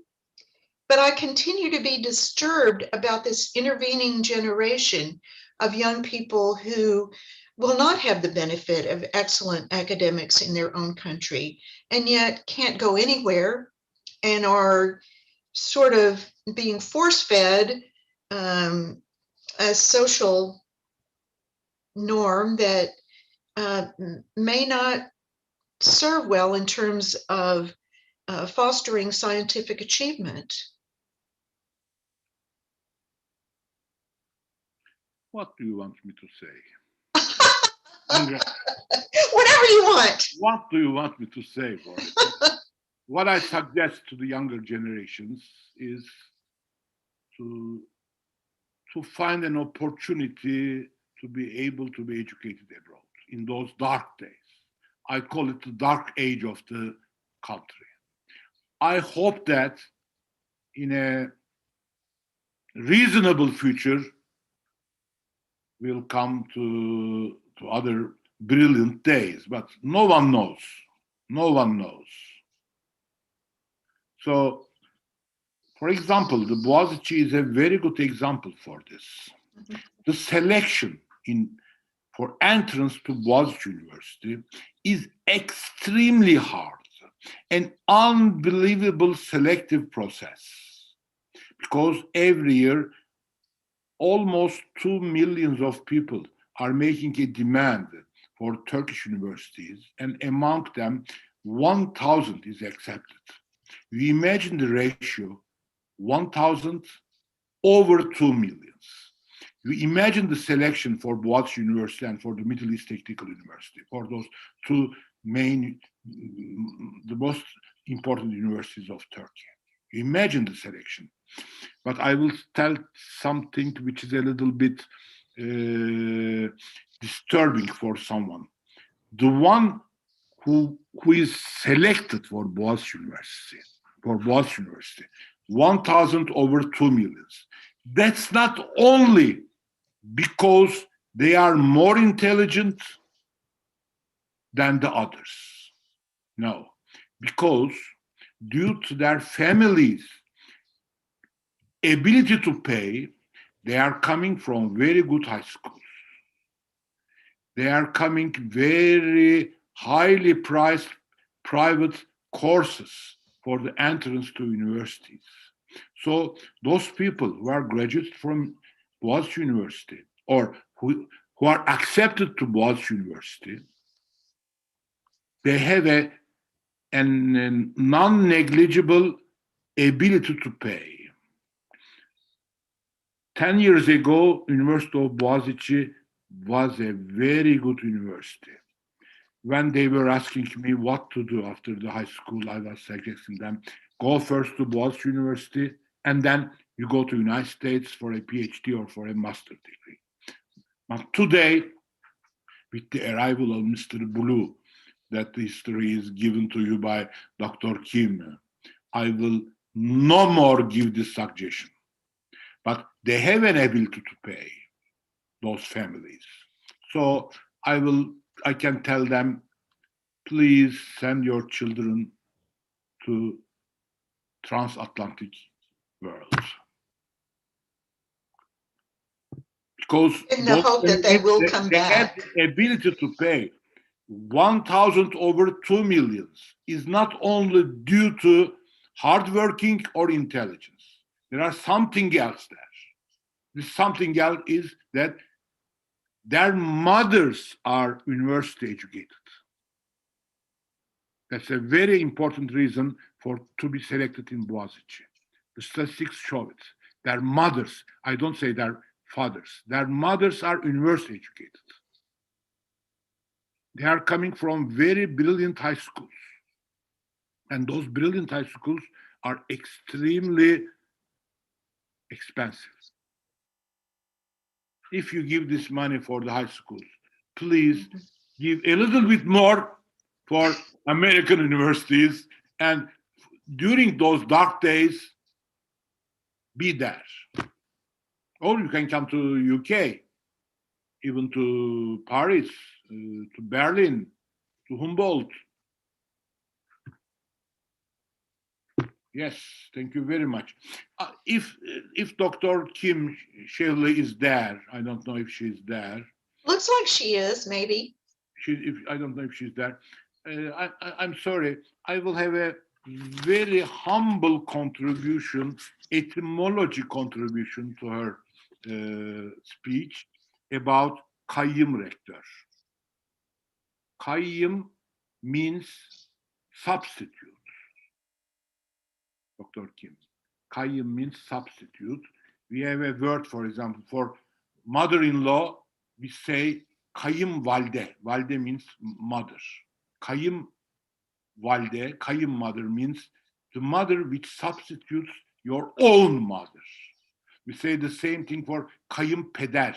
Peder, like padre, you are a lawyer, padre means kayınpeder means father-in-law, which means the one who substitutes your own father. The word is not with you, with I without point. Kayyım, not kayyum. Kayyum means God. Kayyum means substitute. So those rectors, those mayors are the kayyum rectors, not with you, with I without point. Kayyum rectors, which those people who substitute them without legal reasoning, without legal legitimation. Like kayyum mayors, which substitute the elected mayors without legal legitimate thing behind. Thank you very much for this humble contribution. I'm sorry, Dr. Kim. Thank you very much. Thank you. Well, the way it is in the literature, they have a lot of that's the way they spell it, with the KAYYUM, and it gets translated into English as trustee rector, which I don't think is it's not a good translation. I think substitute is better, but it's almost like top down. Kayyum rector means substitute rector. What they substitute the one who is elected or who should be elected by appointment. Yeah, something like that. Kayyum with I without points. Yeah, kayınpeder or kayınvalide or something like that. But the way they spell it in the literature is the Arabic spelling. Exactly. Thank you very much, Dr. Kim. Yeah.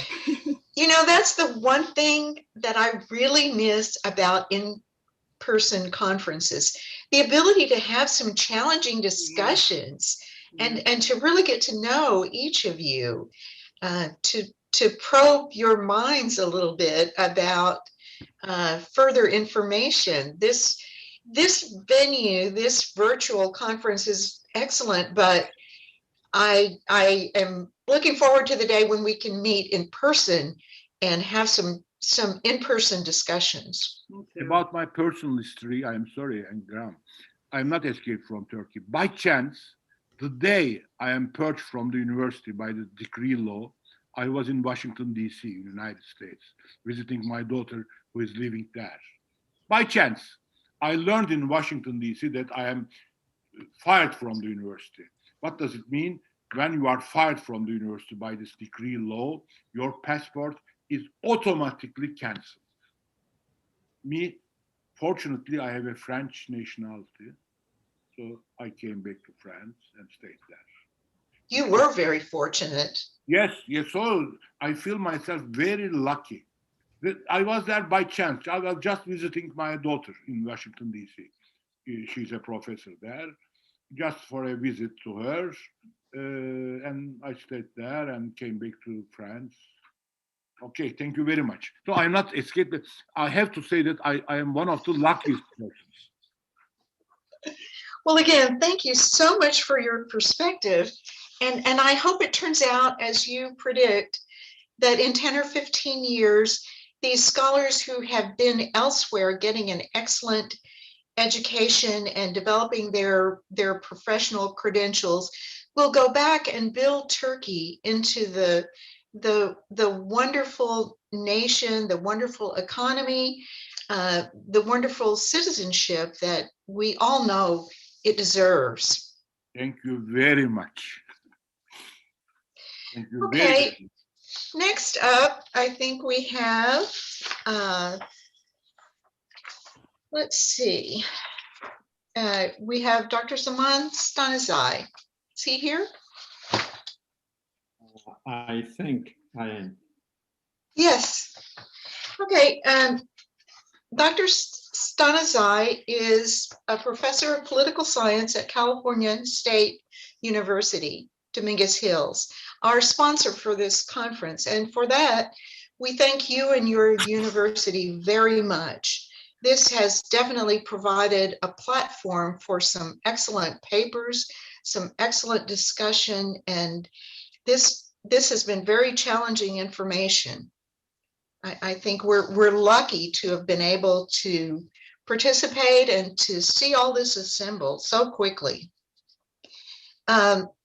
We'd like for you to let us know about your topic, authoritarianism and Turkey's cultural implosion. I greet you all in the name of the cosmic totality of which we are a very, very small part. As a Purge professor myself at one point from Afghanistan, I have mixed feelings of both guilt and responsibility. At one end, I'm glad that I'm free, or at least I think I'm free. Which in a way is better than those who went through all the horrible experience they shared with us, but thank God that they are free. But we shouldn't forget about the thousands more who are still stuck there, not necessarily in the country, but in the prison, which in a way makes it a prison within a prison. But hope that that there are brighter days ahead of us. And as a linguist, if I may jump in on that etymological argument that was earlier stated between Dr. Caracas and I think it was Dr. Cheverly. The actual term in Arabic, the correct term is qaim maqam. Maqam is place, qaim is the one who holds the place. And so it's shortened to qaim, which means the holder of a place. By definition, it doesn't imply the person has the qualifications. If he or she had the qualifications, he wouldn't be holding the place.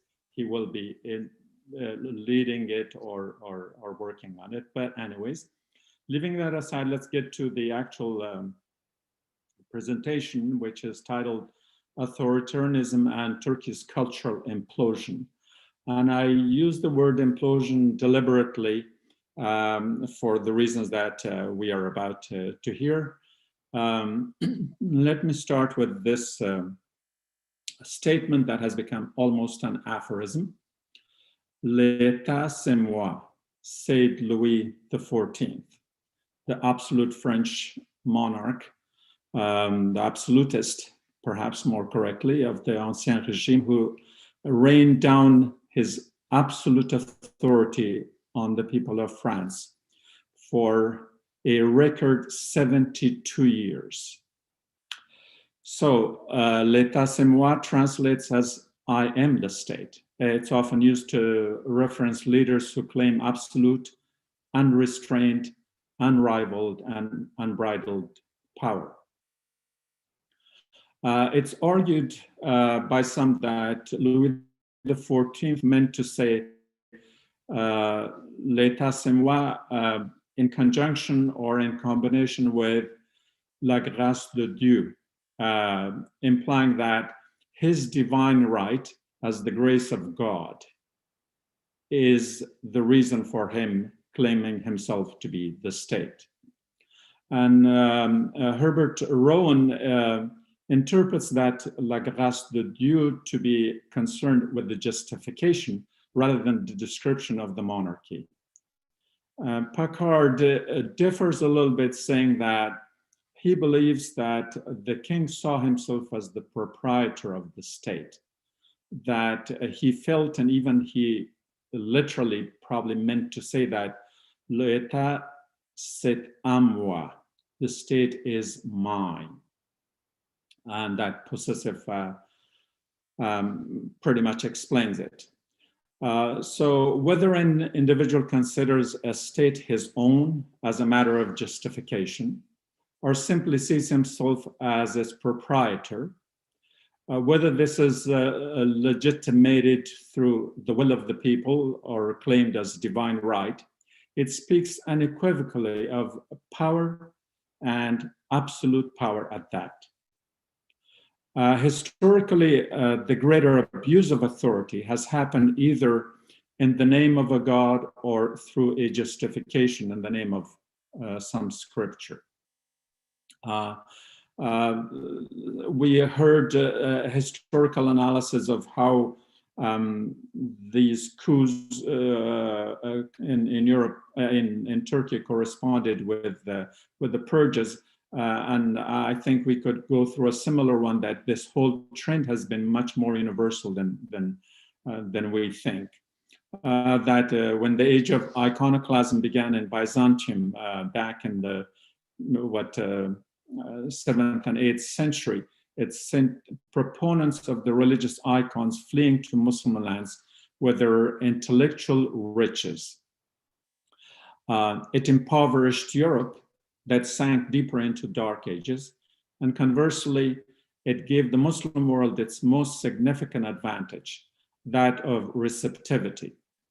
And in that sense, the receptivity of that the Muslim tradition or the Muslim civilization had achieved at that point in terms of accepting foreign religious philosophies, cultural traditions, sciences, and all that, it eventually led to the formation of Islamic civilization, and Islamic by necessity, not necessarily as its religious identity. Now, we also saw another example with the Spanish Inquisition, of course, that sent Muslims and Jews, among others, who fled the Iberian Peninsula, and tens of thousands of them left Europe. And the result was that Spain, which was the most advanced state at the time, eventually became what it has become now, pretty much in the pits. That is in spite of its colonial plunders.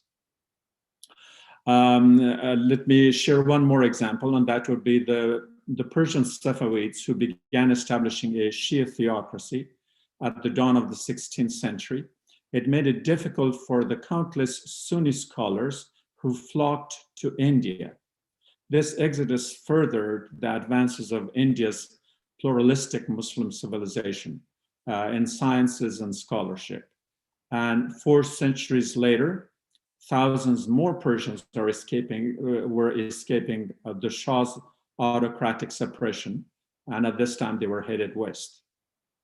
So it's unfortunate that this brain drain is part of the human experience, and very tragic experience of that. There are the people's personal tragedies, but there are also these tragedies that are kind of belong to a whole nation or to a whole community in whatever terms they may be defined. Question of the aphorisms. There are many, but they are pretty much similar, attributed to Edmund Burke, to Winston Churchill, to George Santana, and all of them say pretty much the same, that those who don't know history are destined to repeat it, or that those who cannot remember the past are condemned to repeat it. If this is going on, then we go back to what the argument I started earlier, that in the 3 centuries since the time of Louis XIV, have things changed? And to Louis XIV, we can answer in French: plus ça change, plus c'est la même chose. If anything, things have stayed the same, but I think in some ways it might have become even worse, because the prevalence of the media is effectively manipulated to soften the rough edges of the many autocracies of our time. And political suppression seems to have benefited from modern science and technology in that way too.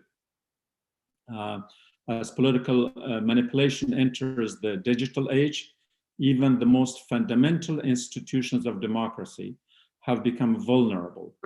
elections, for example, are effectively manipulated through data manipulation and skewed surveys, analysis, and polls, and even the most advanced democracies like the United States, people vote to have their own, to vote against their own interests. For instance, Americans would like to have the right to gun ownership, but they don't care about the right to public health, for example.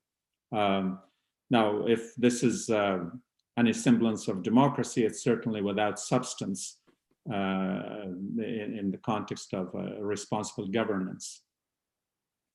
For most of the rest of the world, holding presidential elections, rigged, fraudulent, or otherwise, have become a litmus test for democracies.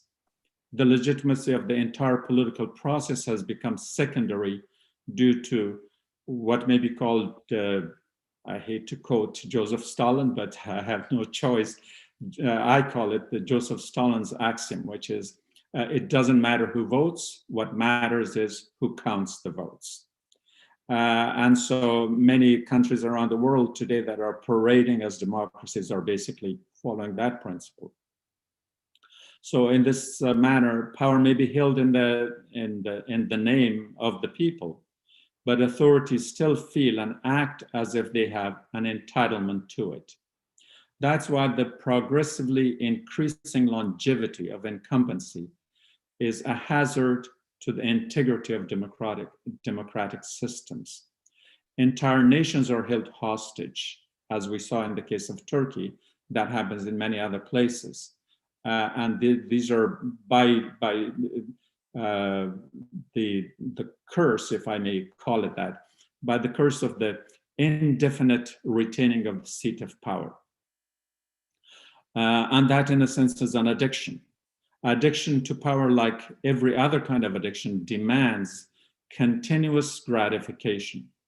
This is why holding on to power evolves from a symptom to a syndrome of hubris that manipulates political circumstances to serve an individual's pathological obsession.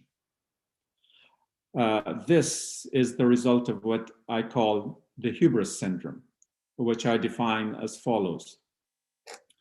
The lure of climbing the power pyramid, the desire to stay in power longer by any means possible, and the political maneuvering for the concentration of power at the helm creates a conflict of interest between the people's interest and those of the individuals or the clique that rules in their name. Dictators don't come to power as dictators. They become dictators in their office by using, or perhaps more accurately, by abusing the means available to them, the means of political system. Let me share a few examples. Habib Bourguiba, if you remember his name, he led Tunisia as prime minister of the Kingdom of Tunisia from 1956. And then he became the first president of Tunisia in 1957. And if you thought that that was the highest office he could hold as the president, not so. In 1975, he proclaimed himself president for life. That is some presidency. We also have Hafez Bashar Assad of Syria. They have a hereditary hold on power in the country and have been holding it since 1970s. And it has prompted the coinage of an Arabic portmanteau, Jumulkiya, connoting republic democracy. Republic monarchy. And that's what they are. So that's 1970, it's almost half a century for one family, father and son, to be ruling the country. We have, of course, also seen examples of Gaddafi and Mugabe, the never-ending reign of power as literally from the throne to the casket. Today's autocrats either revise their country's constitutions to get rid of term limits, or simply play musical chairs by shuffling titles such as president or prime minister, one day here, one day there, to have an indefinite hold on power. And in the long run, autocracies dig in their own graves.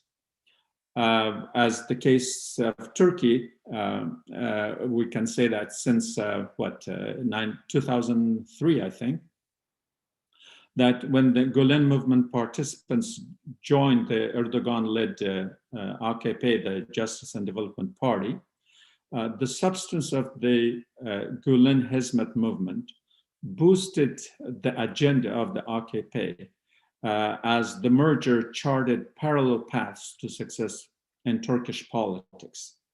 And for the first time in a long time, there was hope and a degree of cautious optimism that not just Turkey, but the whole Muslim world will be defined by a new and different reality. That would be, if you can call it, the post-Islamist period. And Turkey was setting new records in industrial manufacturing, trade, business, and openness and social reforms, international affairs, in every walk of life you could think.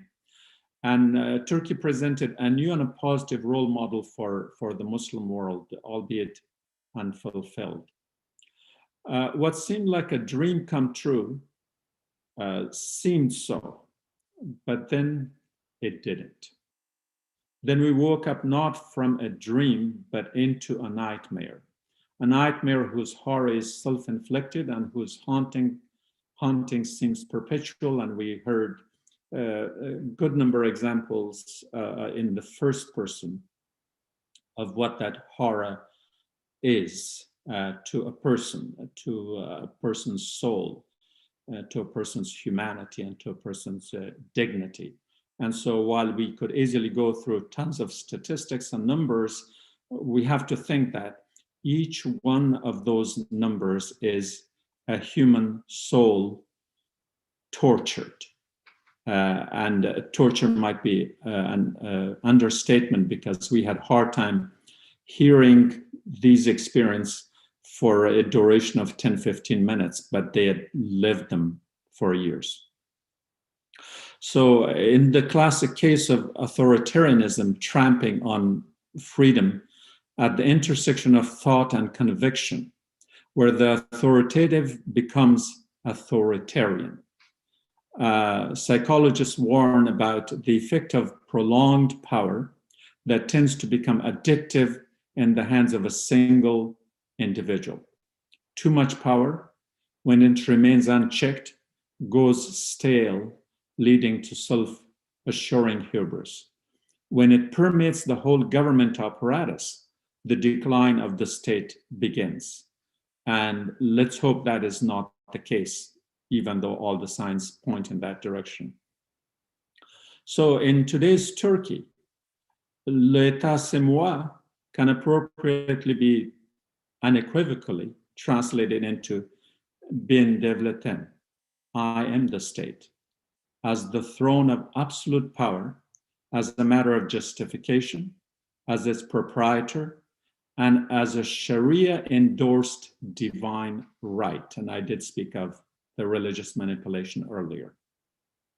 So in historical terms, the West is often accused of enriching itself through the cultural loots and colonial plunders of raw material from the first world of the time that soon became the third world. A more contemporary version of that is the ongoing brain drain of intellectuals fleeing authoritarianism in the third world, and the majority Muslim states in particular, that are often deliberately destabilized to facilitate this trail of trained thought to the West. And although Professor Caracas's optimism has its own place, but I think in a way it impoverishes all together. The numbers are staggering, that nearly 34% of the 860 Nobel laureates are Americans. That's wonderful. but we have to also understand that a large number of whom are foreign born, and most of them have come essentially from authoritarian regimes. And as it was mentioned earlier, some of them came from Germany, some from Austria, and of course, others come from other parts of the world. And so the brain drain continues. Now, in this case, there are also, I don't know if this is any bright light, but it certainly comes from the East, is that since 9/11, for instance, after the Muslim ban was established, many Muslim scholars who were supposed to be coming to the West headed for the West. And since they were denied visas and all that, they headed to the East, to China and the Orient. And no doubt that they have contributed to the sciences at the world level through a different, let's say, through a different political setting. So in this case, we could argue that Turkey doesn't have a third world colonial legacy. But we could also look at it the way Professor Caracas suggested, that when he was giving the different dates for the purges, the dates corresponded exactly with the dates that there were coups or very fundamental shifts in power. And those were shifts of military intervention. And so from that, we could conclude that when the sword comes, the pen leaves. But in this case, unfortunately, the pen is shackled. And so in this regard, we could say that Turkey, in this case, is in a predicament because its brain drain is self-inflicted, while much of the business property of the followers of the Gulen movement has simply vanished through outright and illegal confiscation. The loss of an even more staggering figure is the $220 billion capital that should weigh heavy on the recent economic boost of Turkey. And as others stated, and I'm just simply hinting that there are thousands of scholars and intellectuals who have already left the country. Most of those who remain back home have essentially been disenfranchised, purged, and sent to menial labor that is torture rather than a means of survival. The flight of 23,000 entrepreneurs and business people, 10,000 millionaires that's mind-boggling. The exodus in 2019 alone numbers in 136,000. The layoff of more than 6,000 academics, and the numbers go on and on. So we can look at it that the loss of the trained and the talented in such staggering numbers are symptoms of a cultural implosion, which is what I refer to in the title of the presentation. Even if one could stop the hemorrhage today, getting back to where things were before the 2016 palace orchestrated coup will take more than a decade, certainly much more. I'm probably a little optimistic here. Now, we have to understand also this adage that weak states are attacked from without, strong states collapse from within. And so if we look at that dichotomy, especially in the context of the East-West politics, then we have to understand that to the West, Erdogan was much more of a danger as a democratic leader of a Muslim majority state that was redefining governance. He was much more dangerous then than he is now, because now he joins the club of other dictators that are the West's favorite. And that's why we have to look at the picture more in the context that Turkey, not the government, the people, the society, it's at a crossroads.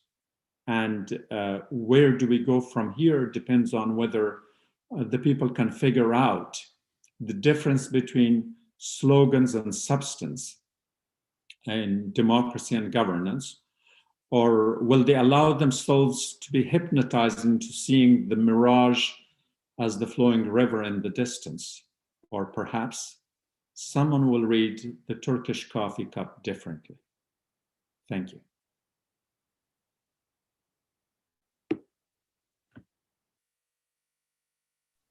Thank you so much.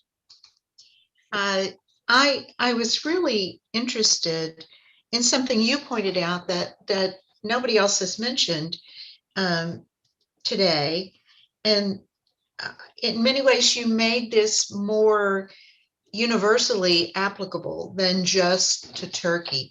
But your description of the addiction to power certainly occurs in so many countries. And once someone is established in power, it's very hard to get them dislodged. Especially if they stay longer than 6 years. I have written a rather thorough article on that. That was just a snippet from there. That the addiction to power begins around 6 years remaining in power, unchecked, unrivaled, and I think we saw certain demonstrations of that in the case of both Turkey and Russia. Yes. The musical chairs I refer to, is that everybody knew where the power was, regardless of what title the person carried. So becoming a prime minister and becoming the president and switching back and forth, who were they fooling? But of course, everybody knew what game was being played. Well, it was interesting too that you pointed out the conflict of interest, not only in the leader at the very top, but for everyone who is part of the power structure. They also develop a conflict of interest between their own self-interest and the interest of their so-called constituents. Definitely, if there is guilt by association, as it was referred to in one of the earlier presentations, there has also, we have to also accept the fact that there can be crime by association. So the circle, the inner circle, consider themselves as part of this power apparatus. Everything is at stake. Their own position, their own life, their own dignity, if they have any left with them at that point.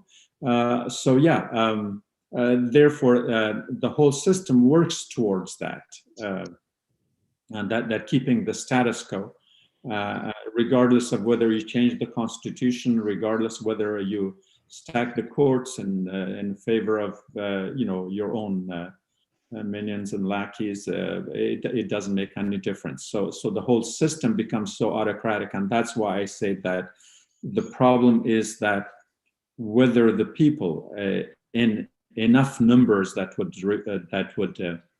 demonstrate the strength of the demo in a democracy, whether they would be able to read between the slogan and the substance.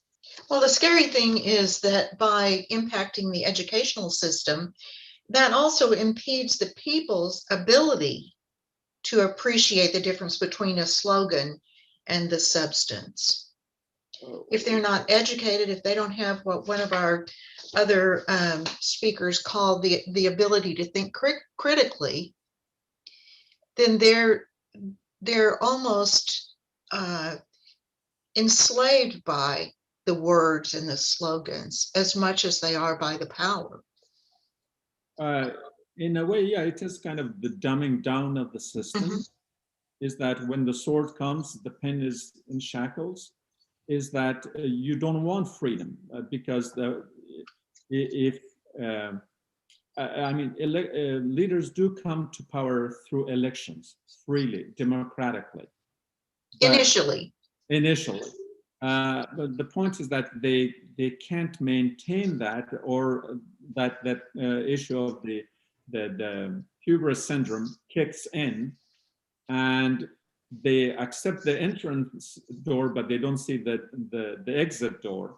And so they want to stay there. And so by any means necessary. By any means possible, by any means necessary. Well, thank you so much.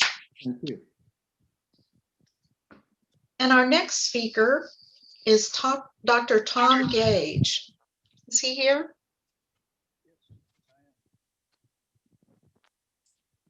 Yes, I am on my good. iPhone. We're ready to go with your talk. Dr. Tom Gage is Professor Emeritus at Humboldt State University. And he has been a long time education proponent there and scholar. His topic is In Name and Deed, Regression in Education in the Republic of Turkey. So we're looking forward to hearing that. Thank you very much, Anne, and I'm delighted to be a part of the program, and I applaud the Humboldt masses for arranging for this. I want to give a little bit of a perspective. My 6 decades of teaching was probably most fulfilled recently between 2010 and 2016 when I served as chair of the youth platform of the Gulen Institute. This entailed writing a prompt. The kids around the world write the response. They're evaluated, and then we all meet in Congress in the Rayburn building. Some 37 nations were represented, 26 states, and awards were given out by congressmen, Senator Harkin, representatives from different embassies and ambassadors. The most gratifying thing that occurred that I experienced each of those 6 years was really how the students interacted. It came back to my own personal experiences, and more so in terms of what I am about to share. I'm going to be essentially running through in the first person, as opposed to the third person, my own experiences traveling in Turkey in 1958 and 1959. This particular itinerary that I'm going to run you through from essentially Istanbul, Ankara, and Erzurum represents, in a way, analogical abstractions having to do with essentially the difference, answer to the question of who is the hegemon. And I'm going to be giving you examples of 3 individuals, 2 protagonists and an antagonist in terms of the history of this 60-year period and my 25 visits to Turkey, my serving as a director of the Aegean School of Classical Studies on Paros and a Fulbright in Syria. What I've witnessed has been nearly accidental. As I arrived in Istanbul in 1959 with Koreans, that's right. The ride that I picked up, I was hitchhiking across the world, and I landed there with a Korean correspondent, and he was in touch with 2 students, 2 Korean Turks, who came thanks to the Turkish brigade during the Korean War. You see, if you were a veteran in the United States, you won't find many veterans who won't say, the Turkish brigade during the Korean War was one of the most revered and respected for what it achieved, along with other United Nations forces, in stopping and bringing to a standstill the present border of North and South Korea. My friends, Konstantin Kim and Alexander Young, we became very good friends, and that brought me back to what I started with. It's those kids interacting, different cultures, different dress, different tastes in music. And that camaraderie lasts a lifetime. I mean, here I am after what I experienced with Koreans in Istanbul. I must say that Istanbul, when we walked around from Sultanahmet to İminönü, it was a very different Istanbul than you think today. Haphazardly across walls were wires coming out from apartments and businesses, linking up to the telephone poles. It looked as though a spider had woven a web all the way down. The city was derelict. It was left. It was what people are anticipating of Detroit. Now, I'll come back to this when I talk about the analogs. I arrived in Ankara. The next day, I came in late, and the next day I heard tumultuous responses outside, and I went outside to see. And this relates to Dr. Karakash's talk. I saw a limousine driving up the street with a regal figure standing, bandaged on his head and shoulders, and the crowds were absolutely ecstatic. They were ecstatic.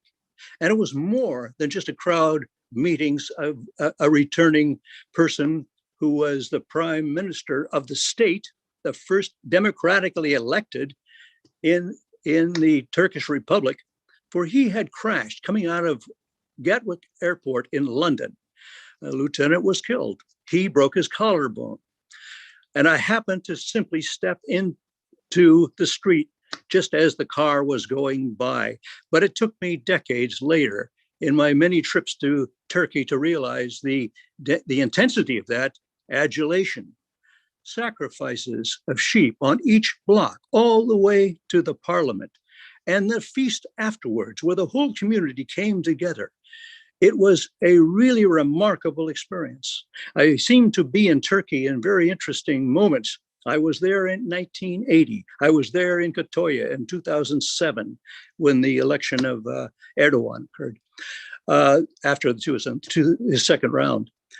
I then left my friend Mehmet in Ankara, and I went on to Uzrum. Now I got to tell you, I really found home in Uzrum. Very, very different part of Turkey. But what I found was yogurt. That's right, yogurt. When I was 12 years old in Oakland, California, I worked in a creamery. And my mother was a secretary at Carnation Milk. I worked there and eventually over the years paid my Social Security contributions first from that job working in a creamery.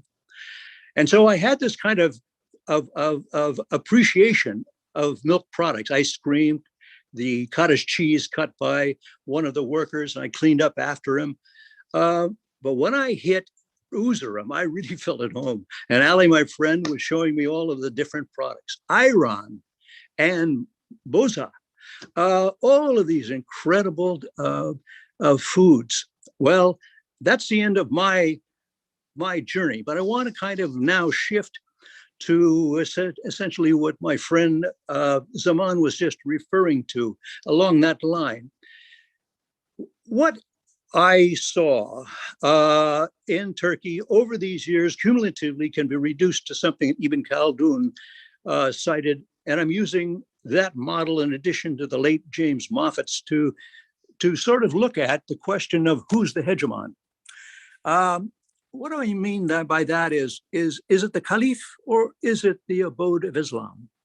Is it the church or is it the state? Now, these tensions exist in every culture. And what Ibn Khaldun was talking about is that kind of vigor that began at the beginning.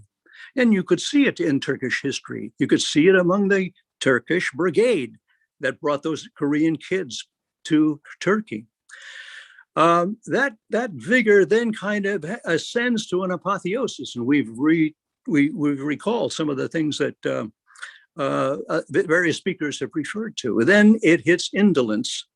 And in a way, I'm looking at these kind of three geographic cities as an arc. Now, what do I mean by who's the hegemon?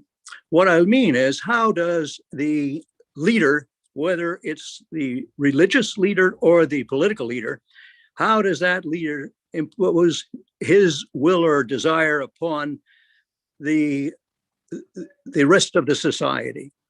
Now, what I encountered in Istanbul with Kim was Turkey under the laissez-faire principle in France, passed in 1905, but it goes all the way back to the Napoleonic Code. And that is freedom from religion, freedom from religion. But when I was in Ankara, what I saw in terms of that exaltation was something more. It was a lack, and that lack began to be answered in the 60s and the 70s and the 80s by two men. Fethullah Gulen principally brought in, at his risk, being jailed, to bring in the sense of exactly what Dr. Sonia was talking about in terms of Islam as a culture that is a part of what is captured quite nicely by the temsil concept in Turkish, that it is the reverence for religion, and it should be part of there. Now, to a certain extent, you see, this goes back much earlier to the Ottomans, to the millet principle, in Arabic, the dhimma.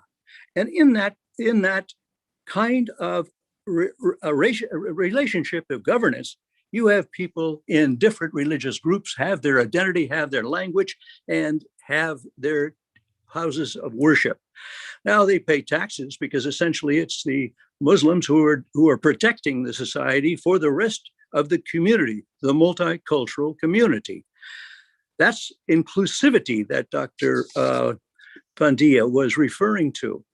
And Gulen was pushing for that. You know, I think the United States First Amendment probably got the concept from millet. I mean, we've been hearing so much about Western history. Let's dig deeply. Where is the first Renaissance that occurred? The second Renaissance was according to Charles Homer Hoskins, in the 12th century and 13th century in Europe. The first one that's always ignored is the Islamic Renaissance, Abbasids, and then following that, the Ottomans.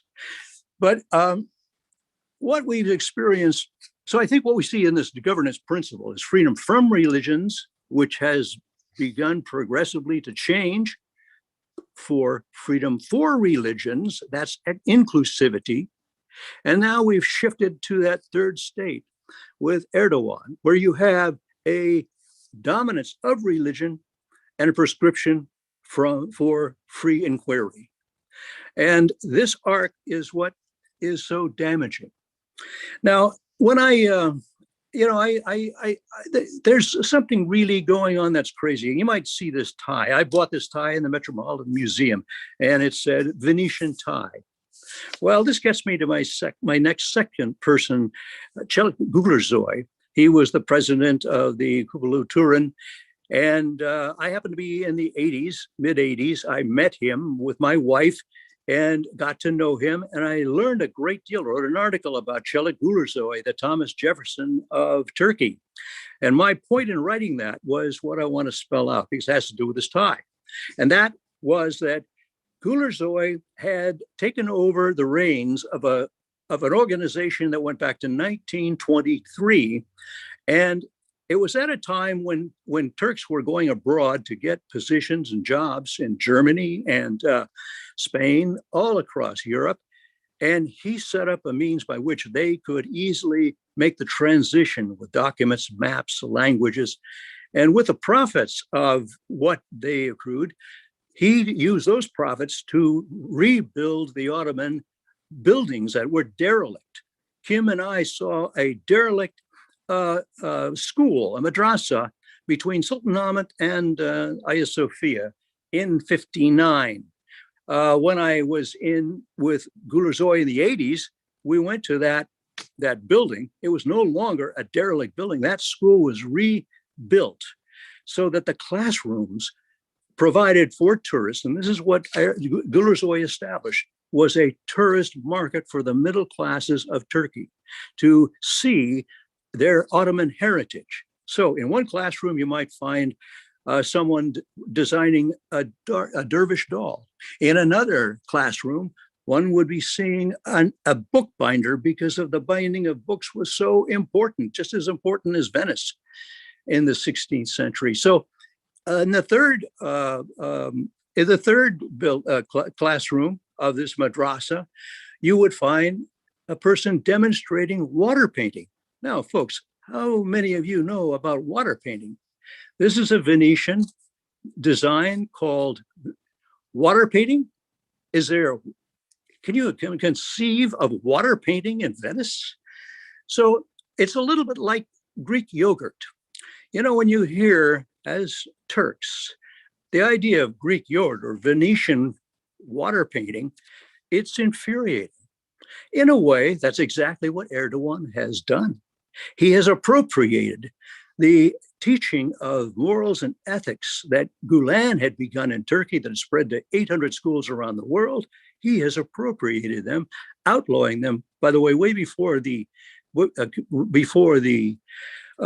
in 2016. I subscribed to Zaman Today. I have over 60 digitized documents of the progression of this Erdogan coming in. You see what Erdogan did, and I'll predate Dr. Yeni again. In the 1990s, Çelik Uludere was stopped by Erdogan, who was mayor of Istanbul. In that period of time, over the last 20 years, at that point, some 15 million people had come into Istanbul to flood essentially the 8 million that were already there. Most of these were coming from the east because of fighting. They settled in, and Erdogan saw how to get that vote. So what Erdogan did was he went around to the Khedive Summer House. He went to the Yildiz Park. He went to the Ergun Park, and he measured the distance between the parks that were selling, or the pavilions, or the saras that were providing liquor, and saying it was too close to a mosque. And then Gülürsoy was fined, not fined, but he was taxed unexplainably. The last time I saw Çelik Bey was on the island of Buyukada, working project, trying to rebuild part of this Turkish heritage, you know, not very far from the island where Abdullah Öcalan was not staying, was imprisoned. But you see, what Gülürsoy was trying to do was to establish and build a Turkish middle-class interest in tourism. He also saw the need to provide facilities for women. You could go 60 kilometers anywhere in the Anatolia and you'd find a khan, but you would not find facilities for women. He changed that. He would also have his agents going out and finding outstanding young students from, say, Antakya, from Urasan, from Trabzon, and they would come to Istanbul. They would be trained, they would be educated, then they would be assigned to positions abroad or in Turkey. I met a woman in 86, who had been an apprentice in Claridge's Hotel in London. And when I met her, she was running a hotel with 34 people. In other words, what Gülürsoy and what Gulen were doing, they were transforming essentially the schools, and not only the schools, but disaster release, and I can go on, and plenty of publications document what Çelik Gülürsoy and Fethullah Gulen have achieved. But right now, if you go to Yildiz Park, which I saw and have videotape, I have 5 videotapes of a lot of these places in 1980s. In 2010, I was back there again, and I went to see the green and pink Sarah right below the yellow pavilion. And I saw twisted water bottles like I've got right here. It was derelict, they were closed. Now that was Erdogan, who had hounded Gülürsoy in the 90s, closed them all down. And what was once open, the Nostra Pavilion, the Yellow Pavilion, open to tourists, to international visitors, is now Erdogan's office. When you look at Gulen, you have to say that he is not the superintendent of schools. He is a poet, he is an imam, and what he wrote inspired people, Action Ensar, to go off and see needs and to try to solve the problems. Precisely what Dr. Soles was saying is that is that these are civic service enterprises. And I want to tell you that Syl has also mentioned the New York Times. Dexter Fickens, a prominent writer for the New Yorker, was a tourist in Turkey. And that's the most abominable piece of writing that I've ever read in the New Yorker. And other journals and television studies, the treatment that 60 Minutes gave to Gulen in order to create an illusion like as if he is Oz behind a door. It's absolutely reprehensible that it has given forth a notion that the Hizmet movement is a cult. Now, if that's a cult, then Martin Luther King, who I met in 1960, would have to have a cult in the Southern Christian Leadership Conference. That is a xenophobic take that the American public has received from two very respectable media. If we see that Gulen was a mentor, then I think we have to see Erdogan as a minotaur. Thank you.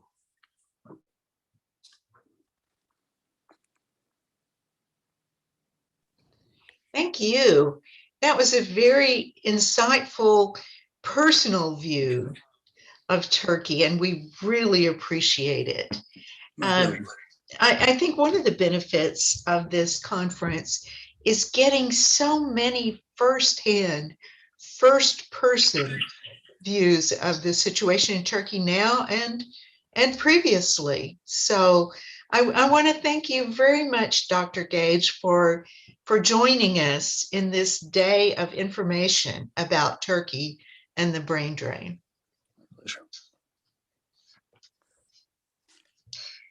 Well, I think that brings us to the end of our speakers, and I'm very grateful to have been part of such wonderful information and such wonderful presentations.